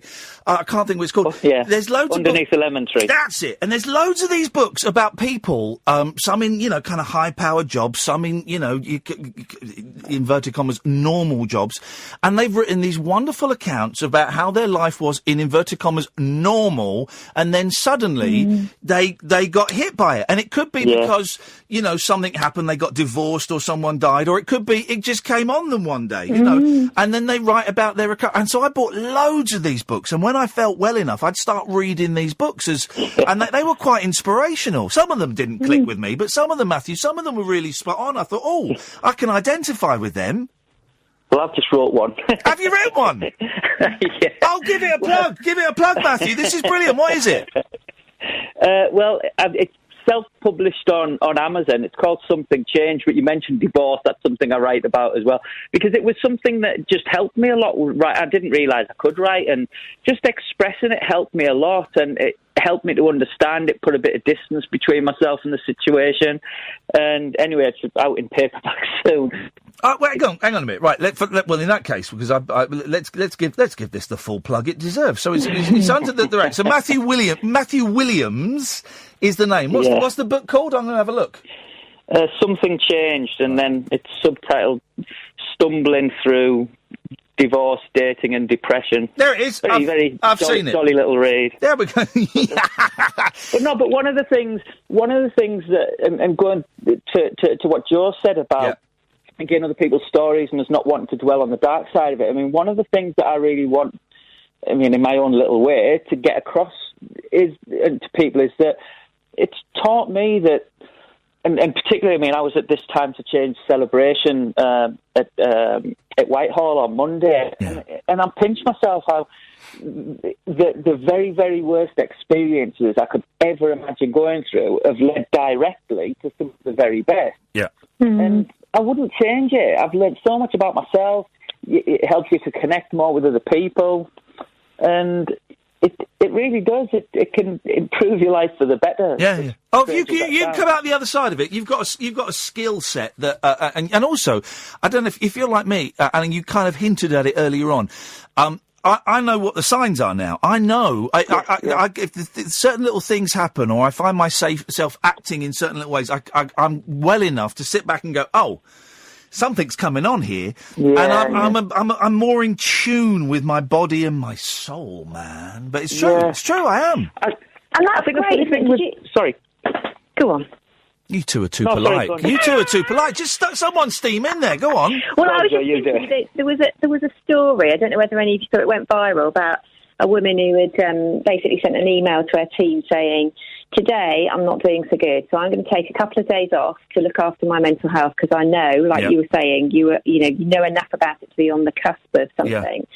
And she published the result from her boss, who basically said, "I want to thank you for doing this letter publicly to your team and demonstrating through your leadership that it's okay that we, one, talk about our mental health, and two, that we actually proactively look after our mental health, particularly when you've gone through it, you know what your triggers are, and sometimes taking those 2 days off means that you might not get to a stage where you need to take 2 weeks, 2 months, 5 months, whatever, and you can just nip it in the bud. And that's if we can create a kind of attitude and a culture in society where it's okay to do that, then ultimately, from a work point of view, the productivity, the bottom line, all of those things that are really important to employers mean that that we can kind of have that open and honest conversation and it be all right. Matthew, I'm guessing you're pretty clued in as well in terms of being open with your mates and chatting to them about stuff. Yeah, I mean, just one thing I want to pick up on something Joe said there, because I do think that's really significant, and I'm very fortunate to have a boss where I can do that, where I can say, you know, look, I just need a day or two just to get my head straight, to get away from things. And he's been very understanding about that. But I think one of the things, even now, I mean, I'm very open about it and everything, but it's still difficult, I find, when you're in the midst of it, to say this is how I'm feeling. And so it is really important for employers to, and I think that's why when that example of the boss praising someone for having done that, I think that's a really significant thing. But it's really the thing about friends and family, and when you say about the self-awareness and knowing those signs, initially it was actually friends and family that noticed before I did. And because I was ill a second time. After the first time, I didn't think that could ever happen to me again. I'd beaten it, and it crept up on me the second time. And other people saw, but I was like, no, I'm all right. Whereas now I'm, like you said, Ian, I'm much more self-aware now of those little things. Actually, they might just be little things, but you know that you take steps to make sure it doesn't become a big thing, basically. Can I ask you a question, Matt? Do you ever worry that you talk too much about it? I'll tell you why, because I have had people in my life who've kind of said, "Oh, we should stop talking about that." Partly because I'm on the radio, and I wish you'd start. You're embarrassing yourself talking. Do you ever feel that? I don't believe I am embarrassing myself, but do you ever feel maybe you've said too much? I'm conscious sometimes. You know, like Uncle Albas on Only Fools and Horses. You know, like when I was depressed, I do think that sometimes, and I've been conscious when I've written about it. I don't just want to say the same old things. It's trying to say something different. I wouldn't just write something for the sake of writing it.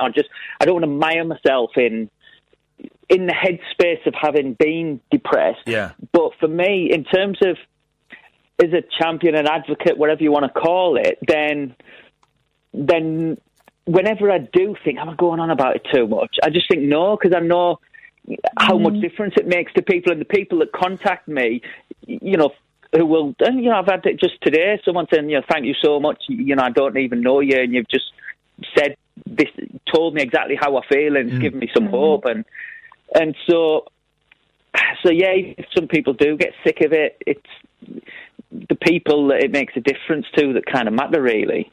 Right, listen, you know what? Go on, Jo, quickly, because I'm going to do some adverts, and then we've got a couple of calls that want to chat about this as well. I just wanted to say, you know, how important brotherhood is to men. When we did our research, they were so keen to be there in their mate's corner, and I'm really struck, Matthew, by what you were saying about friends, family noticing it first, because they know you really, really well. And then it's so good that they stepped in, and that's what we want to make sure that men are doing. Yeah. Step in for your mate when you think something's up. Right, Jo, Matthew, stay there. We're going to take a quick break, and then we've got Mr. Albas, and we have Julie, 0344 499 1000. We'll take this up to midnight, and then we'll carry on with the craziness, guys. After midnight, this is the late night alternative with me, Iain Lee, on Talk Radio, and with Time to Change. Time to Change Hour on Talk Radio. Search Time to Change.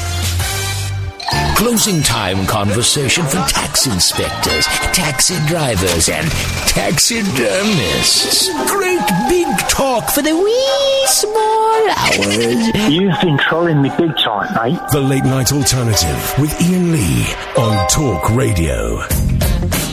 0344 499 1000. Craziness continues after midnight. Until then, we're joined by Jo Loughran, Director of Operations at Time to Change.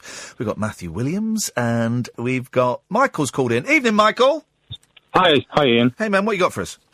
Yeah, I'm just really pleased that you're touching on this subject, because I've been suffering from depression, anxiety, and post-traumatic stress disorder since last summer, really. I had an accident at work, and I lost 2 fingers. Oh, man, alive! On my right hand, and one of my other fingers is now in a permanent L shape. So it's a knock-on effect from a situation. Yeah, I bet that. I'm guessing you're right-handed as well. That must have been Gosh, I can't even begin to imagine what that must have been like. So what happened after that then? Well, ironically, during the weeks following it, I was in good spirits. You know, I was just trying to cope with it as well as I can. Yeah. The great thing was that when I was in hospital, the nurses were coming to me saying, "You want to be referred to see somebody for, psychological therapy." Yeah. And luckily, I was smart enough to say yes, because in the back of my head, I was thinking, well, what the hell am I going to do now? Because it's one of those things that you don't expect to happen to you. Were you able to work with the injuries? I'm still off work. Right. Okay. Will you be able to go back and do the same job you did? I don't particularly want to go back. I get that. So as those words were leaving my mouth, I thought, that's a dumb question. Well, no. Everybody asked me that, to be quite honest with you, Ian. Yeah. Because I have considered it, but for my own mental health, would I be able to cope with it? Because part of the issue with the depression and the PTSD is you get flashbacks. Yeah. And the flashbacks aren't necessarily what actually happened, because I didn't see what happened. I always saw the aftermath, if you like. Yeah, of course. So all the images in my head are of what it could have looked like, and it's terrible. But I mean, it's people like Time to Change that, it's refreshing to hear stories, because you've already touched on it already, that when people ask you, how are you? Well, your natural instinct is to say, I'm okay.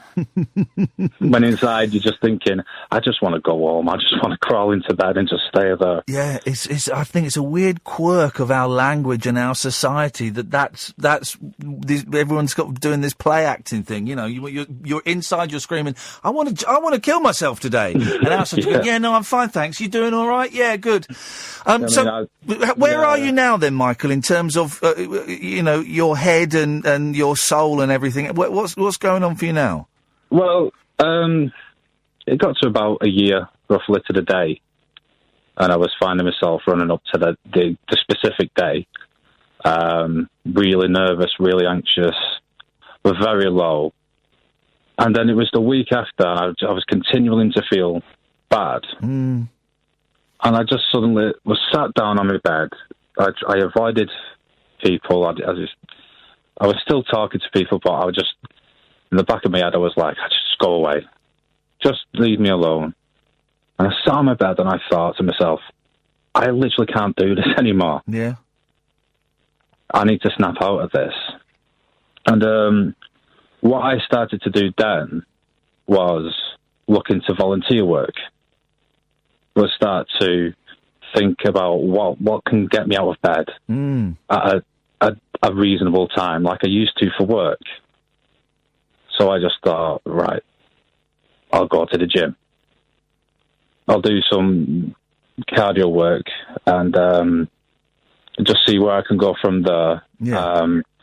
I used to play rugby until this happened, and one of the things I actually did was play a game of rugby. Shut up, man. How did that go? Terrible. Well, unbelievably, I tried to tackle somebody by grabbing someone's shirt with this hand, and mate. They went on to score a try. But you took part. Oh, I did. Yeah. One of the things I think that affects people when you have an accident is a lot of people tell you, well, you can't do this anymore, or you might not be able to do this anymore. But I've just had that will to go, well, you're wrong, and I'm going to show you. Oh, good for you. Good for you, man. But I mean, it's difficult to describe, as you were saying. You don't know why it comes on for some people, or for some people you do. And everybody reacts in different ways to it. I mean, I've been honest and open about my feelings and what I've been going through with everybody, because if I just shut everything away, everybody's just going to think, oh, what's wrong with him? But if you're more open and honest about what you're going through, what you're feeling, then it's not only, you know, making you feel a little bit better and be able to trust that person, but it helps them understand a little bit more. Because sometimes, I mean, you hear people on the TV saying, oh, you need to man up and this, that and the other. But they don't know because they've not been through it. Oh, Michael, any time I see the phrase on Twitter, you see it a lot, man up. Any time I see that, I instantly dismiss that person as not having a clue as what's going on. Hey, Michael, listen, we're coming up to the end of this hour. I really appreciate your call, man. Keep in touch, won't you, and let us know how things go. Will do. Thanks, Ian. Nice one, man. Thank you very much indeed. Mr. Albas and Julie, stay there. We'll come to you. Hang on, I'm messing up the phone system here. Oh no, I've just hung up on Joe. Can you get her back very, very quickly? Sorry, I'm messing up the phones. Mr. Albas and Julie, we'll come back to you in after midnight, if that's okay. We'll carry on with the craziness as well. Matthew, give the book another plug, mate. Go on. What's it called? It's called Something Changed. Something Changed. Stumbling through divorce, dating and depression. There we go. We got Joe back. Sorry, Joe. I was trying to be clever with the phones, and instead I just booted you off. How rude! I'm not going to take it personally, I promise. Joe, we've got about 50 seconds left, and I really appreciate you coming on. If people want to find out more about Time to Change, or if they want to get involved, where do they go? Go to the Time to Change website, time-to-change.org.uk. Loads of tips, loads of information, loads of ways in which you can start a conversation or be in your mate's corner. Brilliant. All right. Well, listen, we're going to be talking about this over the next few weeks, and I'm so glad that we're kind of working together on this. Joe, it's a real pleasure to talk to you. Thank you very much. And you, take care. Matthew, keep in touch, buddy. I hope everything's all right, and we'll speak again soon, man. Thank you, Ian. Much appreciated. Thank you. Take care. There we go. What delightful people. Mr. Albus and Julie, stay there. We'll come to you after midnight. After midnight, do you remember that time we tried to count up to 40 together and we couldn't do it? I'm feeling confident. I'm feeling cocky, right? Can we try, after midnight, to do the alphabet together? That will be easier, won't it? I think it will be. 0344 499 1000. This is the late night alternative on Talk Radio with Time to Change. Talk Radio. Right, we've got loads of calls lined up, but I want to do a thing. Well, I want us to do the alphabet. I'll explain it afterwards. 0344 499 1000. You can Skype Late Night Alternative. I'm Ian Lee. This is Talk Radio. Across the UK, online and on DAB. Get an earful of unusual nocturnal emissions with radio's Lord of Misrule, Ian Lee. No relation, thank God. Unfiltered Night Talk with the original king of unconventional conversation. The Late Night Alternative with Ian Lee on Talk Radio. Oh. That's official. My internet isn't working, guys. I can't connect to the internet, so you can't Skype in, I'm afraid. I can't connect to the internet. Someone's kicked a plug out somewhere, haven't they? What the bloody hell is going on? Can you go and reset the hub out there? Thank you very much indeed. Indeedly doodly, dear listener. The Late Night Alternative with Ian Lee on Talk Radio and with Time to Change. 0344 499 1000 is the telephone number if you want to give us a call. We've got lots of calls talking about what we just talked about in the last hour. What the hell? We're back on. Tell her not to touch the internet. Tell her not to touch it. Don't touch the internet. We're back on, it would appear. I don't know what happened there. Flipping heck, that gave me the fright of my life. Absolute fright of my life. What if I can get Skype to work in that case? Yeah, we work. It works. She'll turn it off now and bugger it all up. So you can Skype us if you want. Late night. Oh, it works. That's something happened. Turn it off, turn it on again. There we go. Skype Late Night Alternative. I don't think we've had any calls on Skype this evening, so you can. What I want to do now. You weren't here when we did this. Mm-hmm. This was on when I was filling in for Dr. Pam. She was judging a bukkake party, refereeing it. Sorry. And it was an old trust game that I learnt at drama school, where you would lie on the floor with your eyes closed, a group of you, and you would try and count from 1 to 10. And you had to feel the gaps, feel the spaces. And you had to and if so you go 1, another voice over there would 2, and then quite often 2 people would go 3, and you'd start again, and it was wonderful. And we tried to do it on a Saturday night that I filled in for Pam, and it was an absolute. It was a car crash. It was one of the worst bits of radio I've ever been involved in, and I've been thinking about it a lot since then. And I think we can do it. But we're going to do it with the alphabet, okay? So we're going to do it with the alphabet. Let me take a couple of calls, and then we'll take calls straight to air, and we're going to do it, okay? And this is a bold move on a night when we've not had many calls, all right? This is a bold move. But God damn it, I think we can do it. Let's go to Mr. Albas, because he was there first. Good evening, Mr. Albas. Hello, Ian. How are you? You okay? I'm okay. I'm hungry, Mr. Albas. I'm hungry. You're hungry? I'm hungry, yes. But apart from that, I'm fine. I can be part of the alphabet game later if you want. Yeah, definitely, man. We're gonna at 1:15. We're gonna take a break at 1:15, and boom, nice one. Boom, we're gonna do it. Okay, right. Well, just going back to what we were talking about when I called in, it was about the antidepressants and depression and things like that. Yes. If it's okay, just to give you a bit of background about my story and my journey through, and how it happened. It was about the last year and a half. Yeah. I just found when I was driving to work, I was so down that I just wanted to I was having these thoughts of driving off the road. Yeah. Into the tree. Yeah. I don't know why, but they were just entering my mind. I've been there, brother. You're not alone. It happens. And this had a knock-on effect with my family. I've been married 9 years. I've got 2 boys, 5 and 2 years old. And, it was all having an effect on everyone. And my wife literally gave me an ultimatum because it was getting that bad. Yeah. She said, go to the doctor. I want to see you doing something, to make it better. Yeah. Not just, So the thing that really surprised me was how accepting the doctor was when I booked the appointment to listen to what I had to say and help, Yeah. I went there, I literally cried, just for reasons of anxiety and depression. And she subscribed me to a pill called sertraline. Oh, I had that. That gave me the twitchy legs. Did you get the twitchy legs? I did not have twitchy legs at all. But I definitely did put on weight. Yeah. Now, I don't know if it's to do with maybe because you don't care as much. I felt like I didn't care as much, so I'm eating more.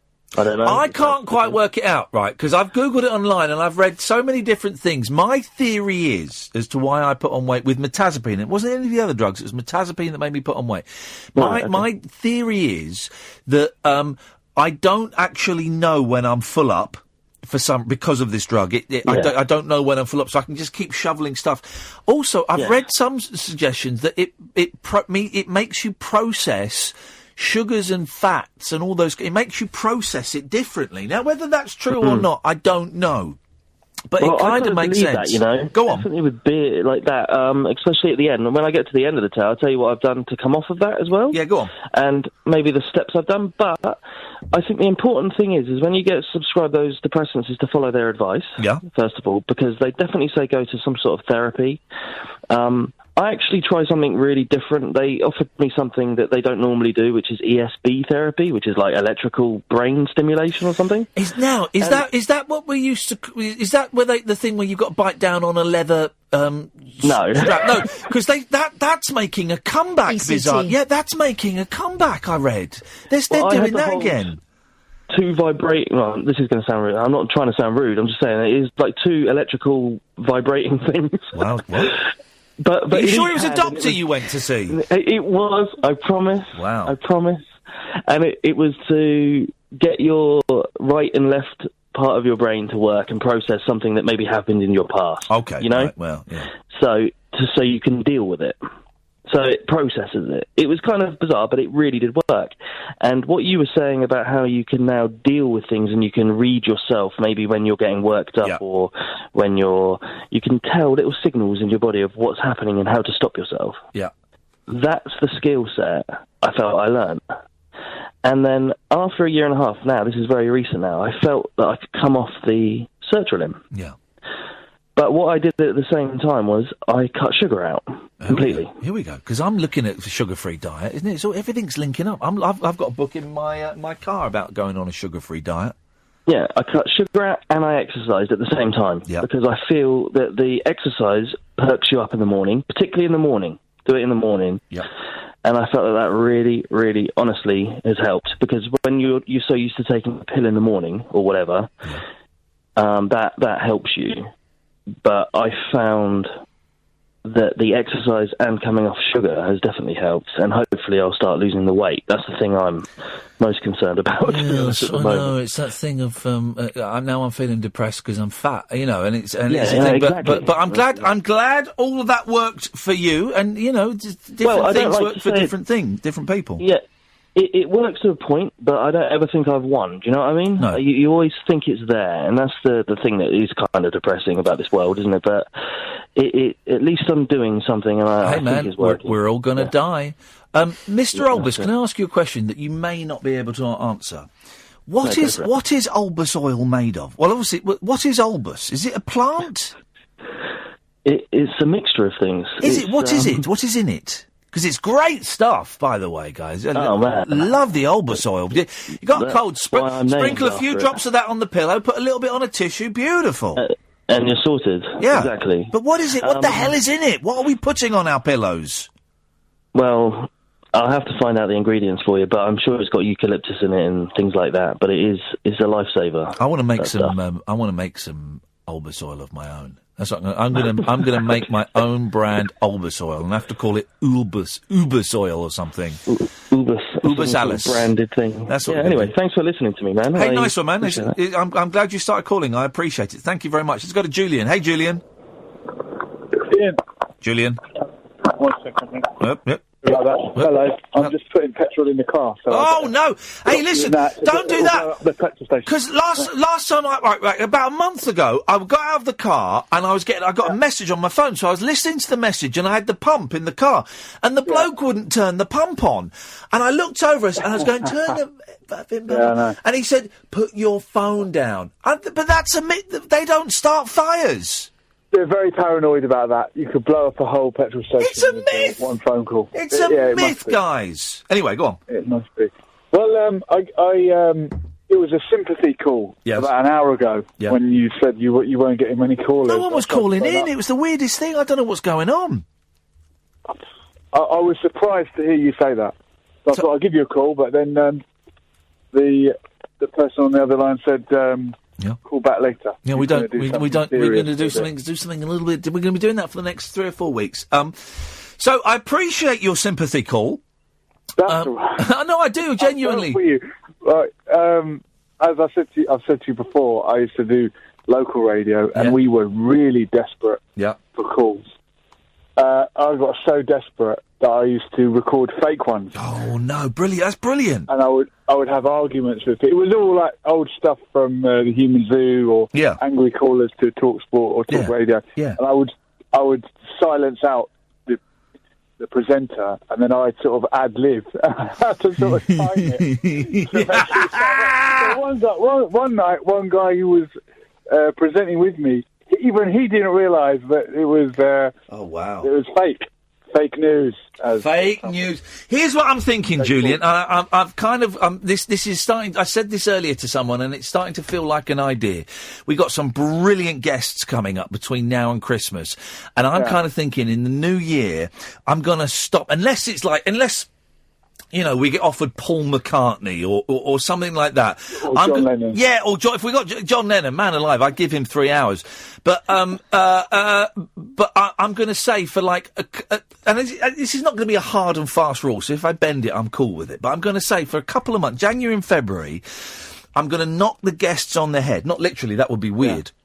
And I'm going to focus on my trade of the phone-in radio show, and I'm going to roll up my sleeves and knuckle down and really focus on doing some 3 hours, 5 days a week of cracking phone-in radio. That's what I'm going to do. Well, I'm excited about it, and I'm excited about the alphabet thing. What have I messed it up? Was I meant to say A? No, I'm going to take a couple more quick calls, then we're going to have a break, and then we're going to do the alphabet, OK? We're going to do that straight to air, all right? Thank you, Julian. I'm looking forward to that. Thank you, man. Let's go to Julie. Good evening, Julie. Good evening, Ian. Good evening. Can I just say, point out the irony at the top of the hour when you're talking about mental health awareness? Jingle of cuckoo. I know, yeah, exactly, isn't it? Terrible. Hey, listen, I made a joke to someone yesterday that went down very, very badly. So my mum's in the care home, and now the majority of her fees are being paid by the council, and they have been since August of last year. And then she had an annual assessment of her finances, and they said, your mum is £5,000 over the limit, and it's because she's being paid one of the benefits from the DLA, one of the disability living allowance, is which she's not entitled to, and she hasn't been entitled to it for the last 12 months. So you're going to have to get in touch with them, the Department of Work and Pensions, and you're going to have to pay back about £5.5 grand. The money's there; it's not a problem at all. It's sorted.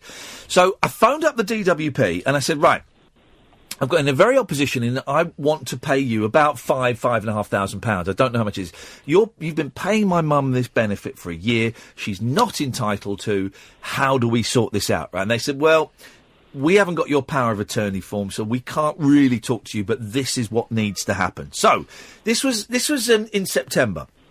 So yesterday, I get a letter from an email from the care home saying, we've had a letter from the DWP, here's a scan of it. And the scan was, we've reassessed you, you're still entitled to this benefit. I'm thinking, oh, God, she's not entitled to this benefit.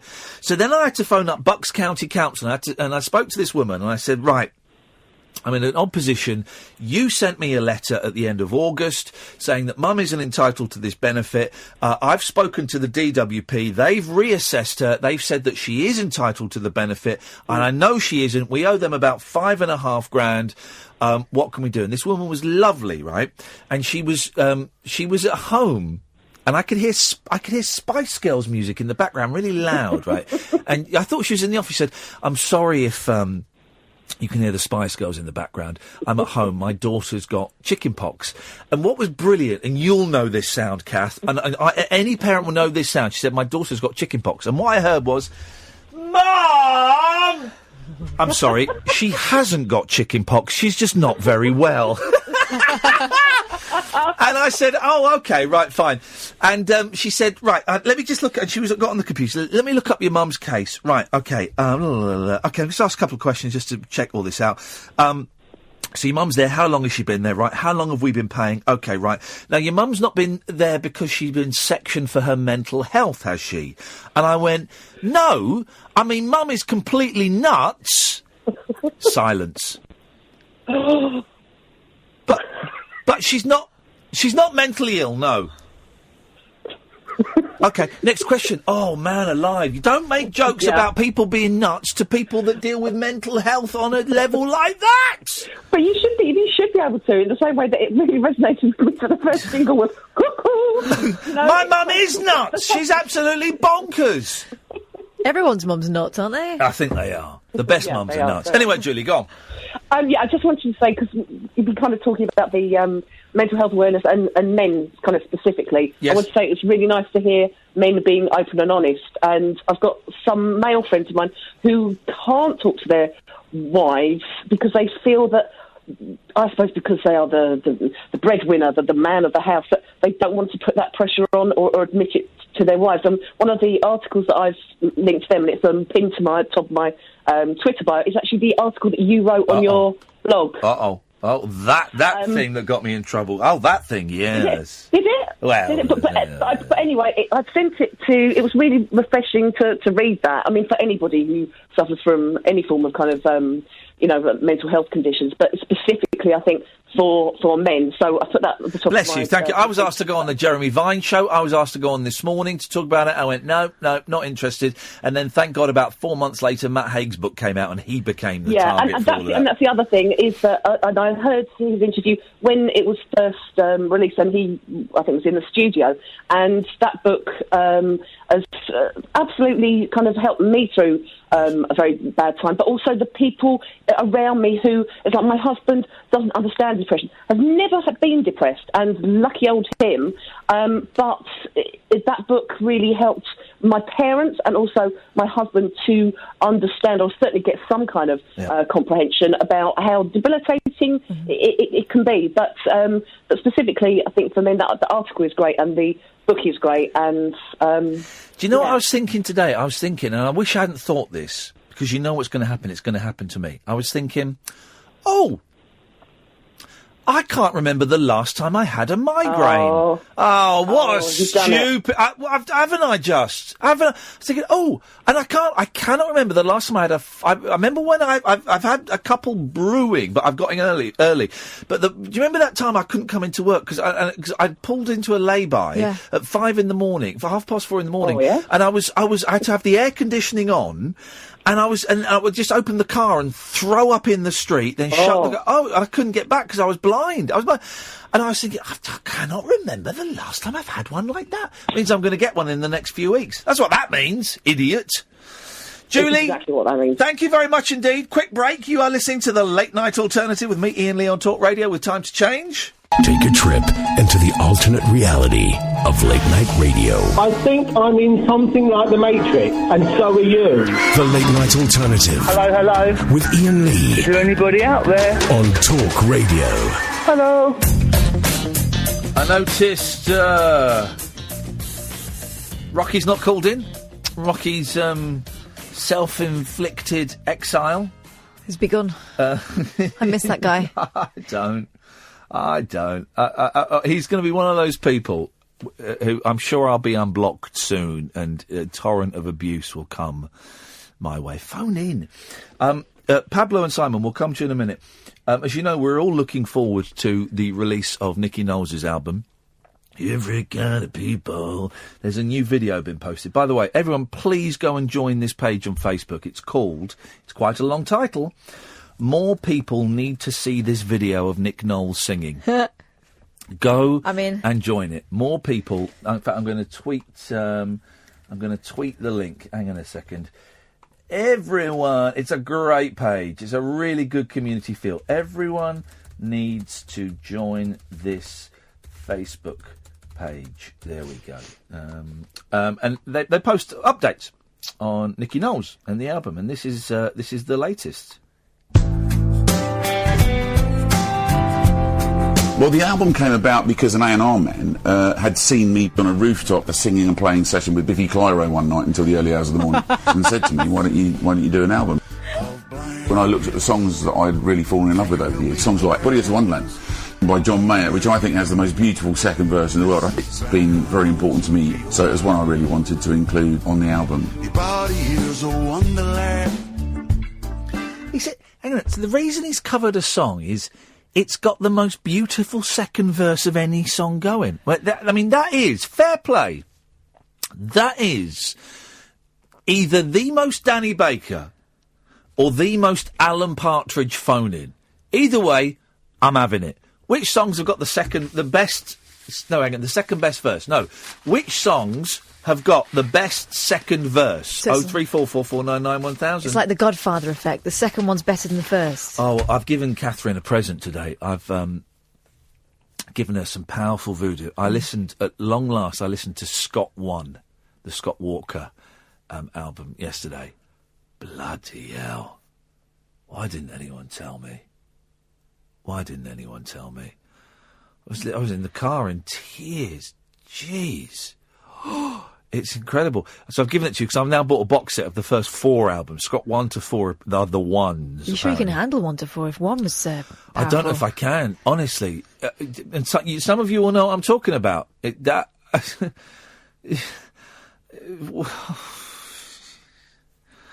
Oh, my I poor feel like soul. you've given me the video to the Ring.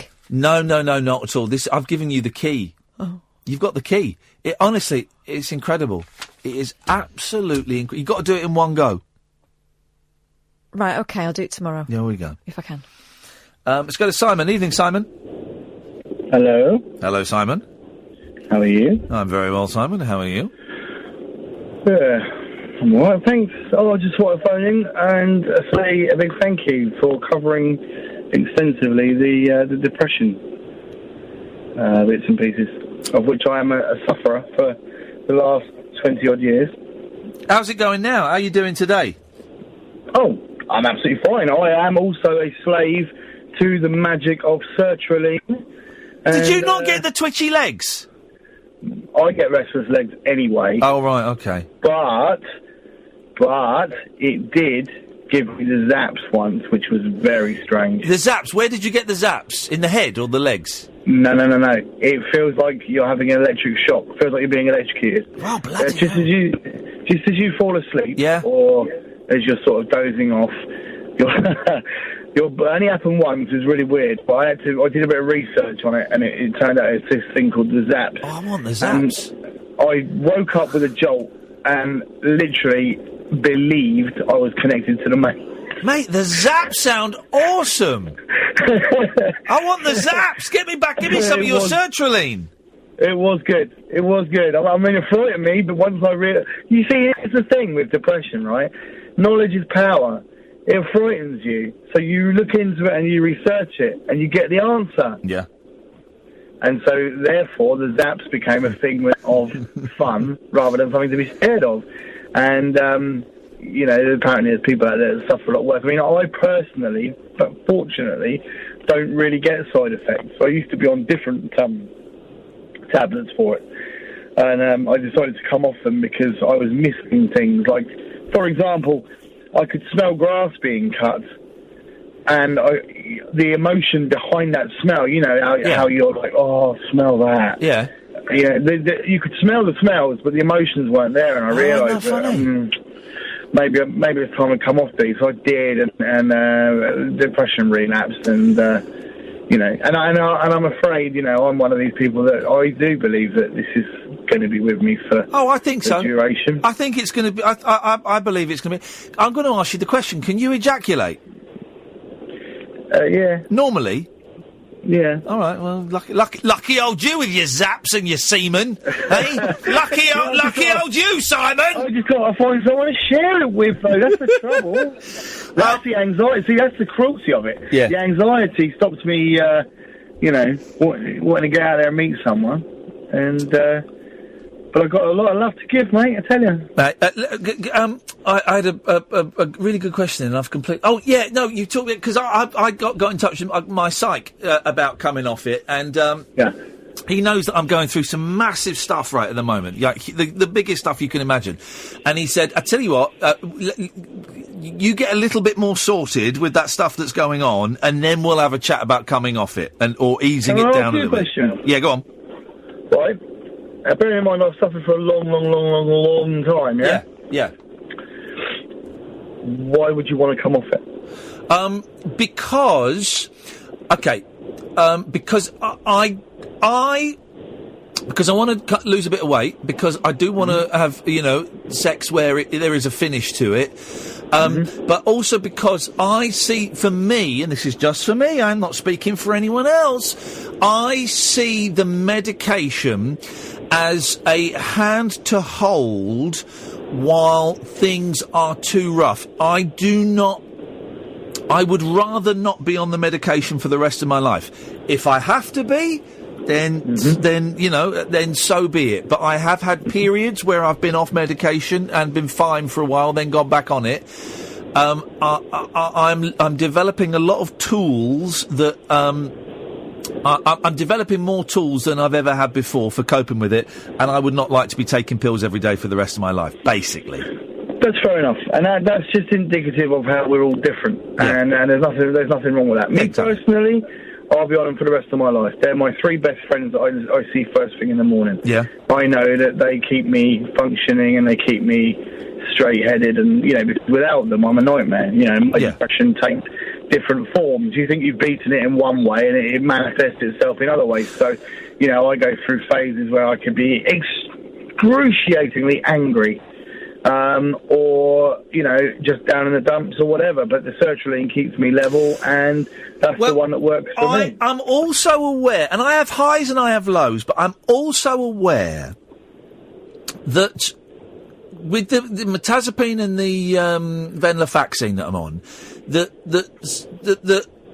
sometimes my reaction to big things is a shrug of the shoulders, and I know that's the drugs that's doing that. Yeah, but that's good. That means it's working. Well, it means it's working. No, exactly. It means it's working. But I would like to experience a bit... I would like to feel and experience a bit more emotion.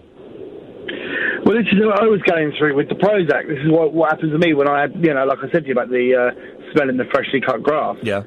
Now, I'm not on that anymore. I'm on sertraline, and as I said to you, my opinion is that I will stay on this forever. No problem whatsoever. But I think it's a case of maybe finding... I mean, obviously, you know how you feel. Yeah. Same as anybody else. I personally would say to you, maybe you're not on the right one.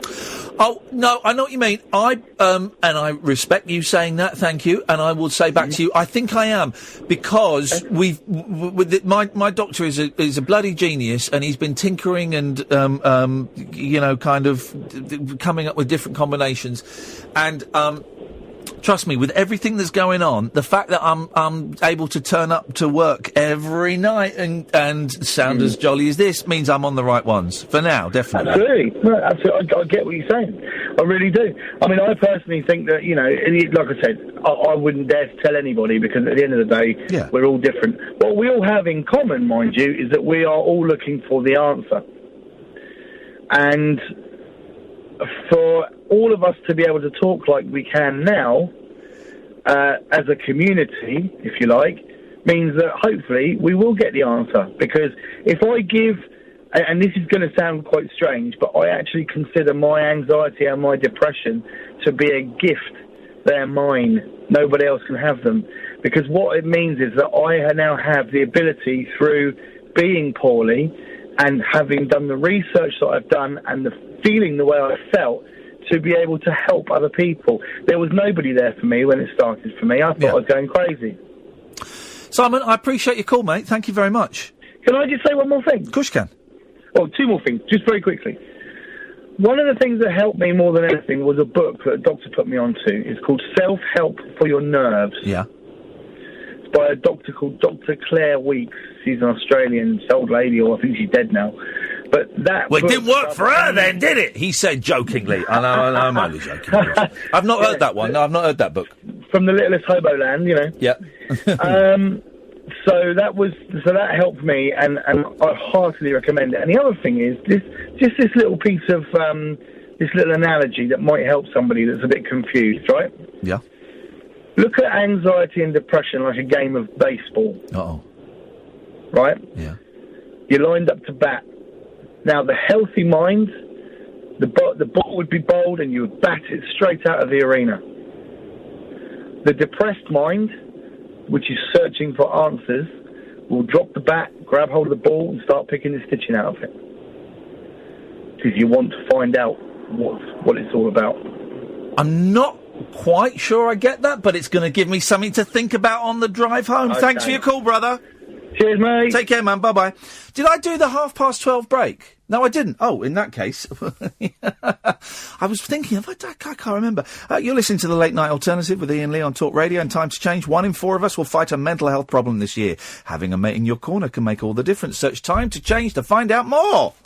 The radio show where the owls are not what they seem. Do you or have you ever watched Twin Peaks? The Late Night Alternative with Iain Lee. We could be dreaming and meeting each other in our dreams. On Talk Radio.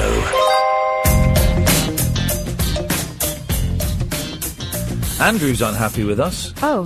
He's just posted on my Facebook page, facebook.com/Iain Lee. Driving home listening to the show as I always do, and you had no callers, so I ring in. Your geezer rings back, and I sit through the ads waiting to come on, and he says we're doing something for the next hour. Can I ring back at midnight? Hell no! I will be asleep by then. I get up at 5 for work. Gutted does not cut it. Sorry, dude. I'm sorry that we couldn't fit our callback system into your work-sleep schedule. I can only apologise for that. These things happen. Some people. Yes, Tony. Hello, Ian. How you doing? I'm all right, Tony. I'm very hungry, but apart from that, I'm fine. Obviously, I've listened to your show quite a lot, and I hear that from the depression you suffered, right? I've never, ever in my life suffered depression at all. Yeah. I occasionally take cocaine. Not a lot. I'm not... Show off. I've got a job. I keep a job. I maintain my family, everything like that. Yes. I went out a couple of weekends ago, and we went out, and it was a proper big blowout. Yes.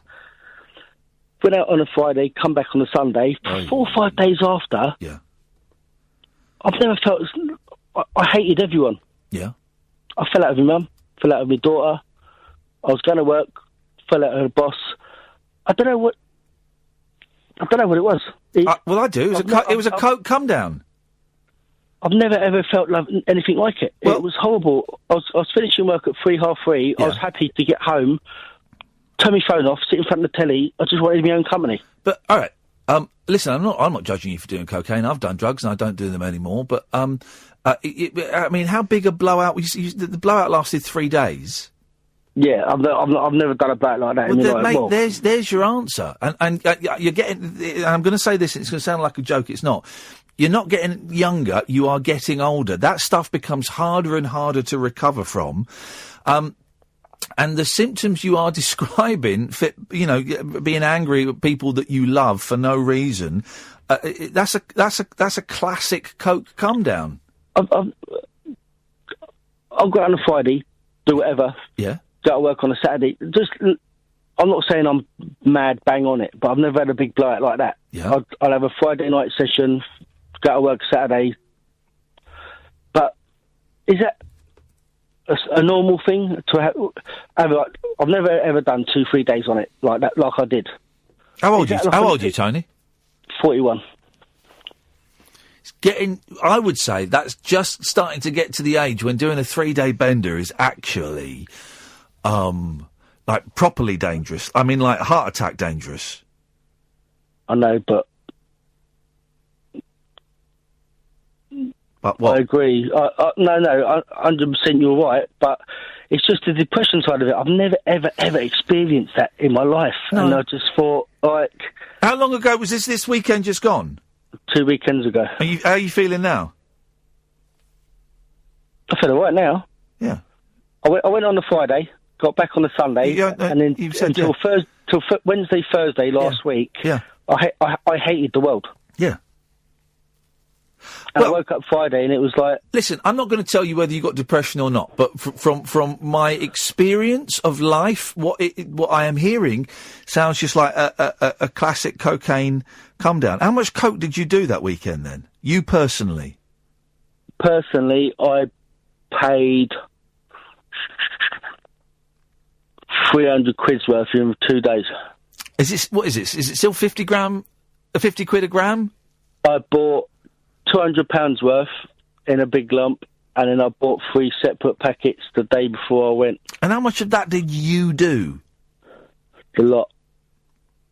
How old's your little girl? Oh no, my daughter's 17. I've got a son of 8. I don't live with my kids. I see them every other weekend. Yeah, I mean, here's the thinking, right? Here's my thinking. So how much? You spent 300 quid? Yeah. Imagine what you could have bought your boy with that. Oh, I know that 100%. I have my kids every other weekend. When I haven't got the kids, I either work or I do go out. I might buy a half, I might buy a gram, do whatever, but I've not... There's a big difference between doing a gram and I'm not saying any of this is right, but there's a big difference between doing a gram and doing 300 quid's worth over 3 days. And that's what I'm saying. I've never experienced that. After doing it, is that like a normal thing? It's weird. It's not weird. It's science. It's chemistry. It's chemistry. You put a lot of drugs up your nose that make you go up. Then suddenly that gets cut off and you come crashing down. You go down lower than when you started, and you crawl along the bottom for 3 or 4 days, and then your body, your chemicals in your brain rebalance and realign themselves, and you go back. If you're lucky, you go back to where you started. That's if you're lucky. If you keep doing it, you'll go back to lower than you started. Yeah, no, the way I felt last week, that's it, knocked on the head, never again. It's a wake-up call that I didn't like, do you know what I mean? But I just didn't know if it was like a... You'll be all right, son. I'm not saying that I know your past, I know your history, like, you're someone that I could probably speak to. I was probably not on the radio, but... Yeah. Do you know what I mean? Yeah. But I just wanted to know if it was like a normal reaction, like... Is it a normal reaction to be angry and feel miserable for about 4 or 5 days after a massive cocaine bender? Oh, yeah. Yes, it is. They weren't saying I was expecting, do you know what I mean? Don't get me wrong. All I would say, listen, and I'm not judging you, Tony, because people do what they want to do. I do have to say to people listening, I haven't taken drugs for a long time and I don't recommend it. I do have to say, though, I took drugs before my kids were born, and you took a dangerous amount of cocaine, and imagine your boy being told, I've got some bad news for you, son. Your dad's dead. How did he die? Oh, he spent 300 quid on cocaine. Do you know what I mean? Yeah. Oh, yeah. Imagine leaving that legacy for him. I know exactly. I know, yeah, but 100%. I understand what you're saying, but it's just what I've done in the past. It's just I've never had that sort of reaction off it before, and I've heard you talking about things, what you've done in the past, how you've reacted, what you've done to counteract stuff. Just there's no one else on radio or anyone else that I could sort of get any idea. Well, bless you, Tony. Listen, all I can say is my life is a whole lot better since I stopped drinking and taking drugs. I'm not saying you have to do that. I'm not saying you should do that. I'm just all I can do is share my strength and experience, and my life is better since I stopped doing stuff like that. That's why I turned over from Talk Sport and... Get in there. That's what we want to hear. He's gone from Talk Sport to Talk Radio. This is what we want, Tony. Hey, listen, man, look after yourself, yeah? Give us a call again. Yeah, all the best. Thanks very much. Cheers, mate. Take care. Ta-ta. 0344449911000. Pablo, Dennis, Dom, come to you after this. Neon lit night talk for torch singers, trolley dollies, and train wrecks like me. Never know just where the conversation will take you. What I'm going to say sounds ridiculous. The Late Night Alternative with Iain Lee on Talk Radio. I've just seen online, I'm just tweeting. Hang on a second. Anyone seen this? I've just seen a retro gaming Pi, the ultimate retro console, £165, right? Comes with 2 SNES replica controllers. Emulators include an N64 with 264 games, a SNES with 856 games, Atari 2600. Sorry? What? That's such a lot of things. Yes, yeah, and I'm missing some of them out. Master System, 365 games, MAME, 2,296 games, Commodore 64, 304 games.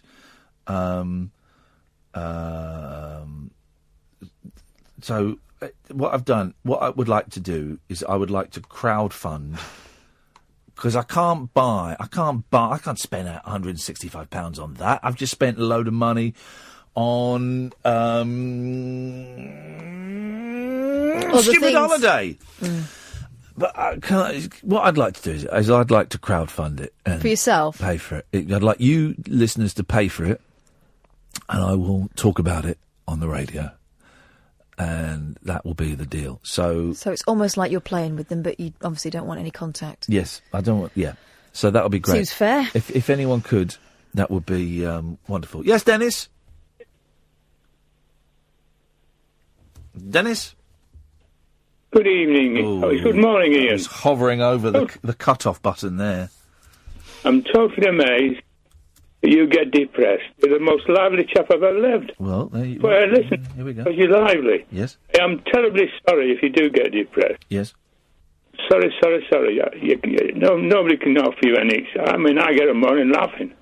I laugh every bloody morning. I'm laughing because I'm alive. I'm still alive. Yes, we're all laughing at you as well.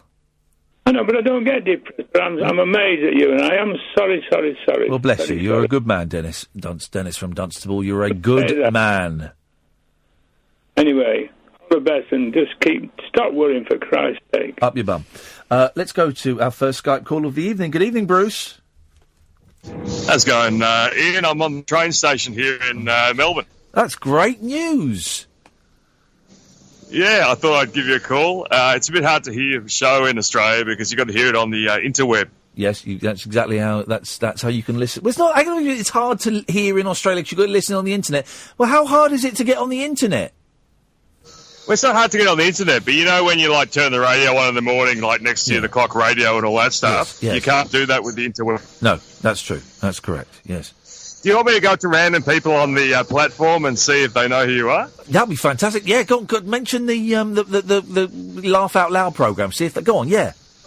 So hold on a second. I'll try to find a good patsy for this. Wait a second. There we go. Hey, I don't know how to turn the video, but you can't put the video on. You haven't worked that out yet, have you? No. Okay, so we'll just go up to someone random here. So, hello.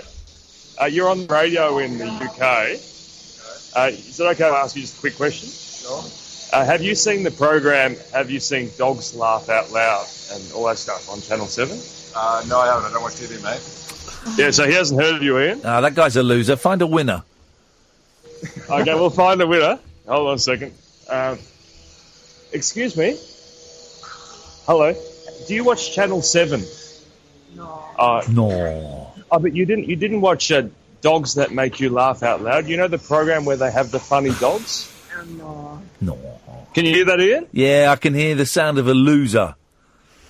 Oh, no, she's an old lady. Don't say that. It's can they hear me? Yeah, of course they can hear you. Flippin' heck, Bruce, I didn't know that. I sound... What's a delightful woman. I'll ask her what her name is. She's very attractive. What's your name? Yes, Lucy. Lucy, lovely to talk to you, Lucy. Go and find one more, Bruce. I'll find one. There's a girl, but she seems to be trying to avoid me. But she may watch Channel 7. She's on the phone. Yeah. We're on the radio in the UK. Hi there. Yeah.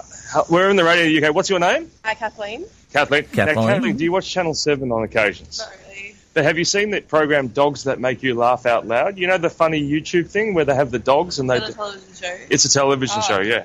Have you seen that? Oh, Ian's the host of that. Kathleen, I'm the host of that. It's my voice. I'm famous in Australia, I was led to believe, but nobody's heard of me. I don't watch TV. Yeah, they don't watch TV. They're all hippies here. Wait, there's one guy that's been looking at us. Have you seen the program Dogs That Make... Wait, hold on a sec. This is the host of it. G'day, mate. How are ya? Hello. Look, I prove it's me. Have a look at this. Have a look at this pup. Emma. He wants... Shut up, I'm doing the voice, Bruce. Have a look at this pup. He wants to jump onto his owner's lap, but it looks like he's going to land on his nuts instead. I've done that a few times. Yeah, haven't we all? Haven't we all? Bruce, thank you very much indeed. Let's go to Pablo. I like that. Only one call on Skype, but what a call. What a call. What a ripper. Yes, Pablo. Hey, Pip, how are you doing? Yeah, I'm good, thank you very much. Oh, that's good. It was just on the whole the Thursday thing on the basis. Yes. I know the last time I called, it was all relatively on the basis of mental health negativity and whatnot. But it was just to say that obviously since then I have a lovely missus and two lovely children.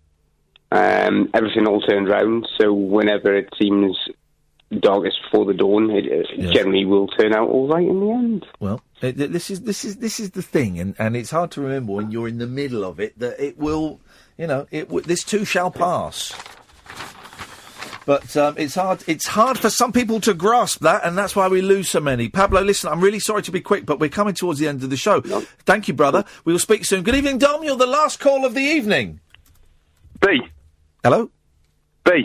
What? No, we've not done. We didn't. Oh. We didn't get round to that in the end because we went from having no calls to having loads of... Right, so listen, Dom, tomorrow night show at midnight, we've got Loudon Wainwright III on, OK? Okay. But before that, we're going to spend the 2 hours before that, we're going to do the alphabet. Okay. We're going to start at 10 and do the alphabet. So you've got to call bang on 10, you're A. Right, I'm on it. Okay? I will do. I will ring at 10 o'clock. Thank you very much indeed. Don't mess it up. I don't feel I can trust any of these guys. No, of course you can't. Here's that. Thanks. It's not, it's not filled in. I didn't do all of them. Well, what? Nothing, it's fine. The middle one I only have to do it at the top of the hour. Yeah. Yeah, I did it. It's fine then. Yeah, it's fine. Yeah, it's fine. It's fine. It's exciting having the people on board, backing the show and stuff. I dig that, guys. So tomorrow, yes, Loudon Wainwright III.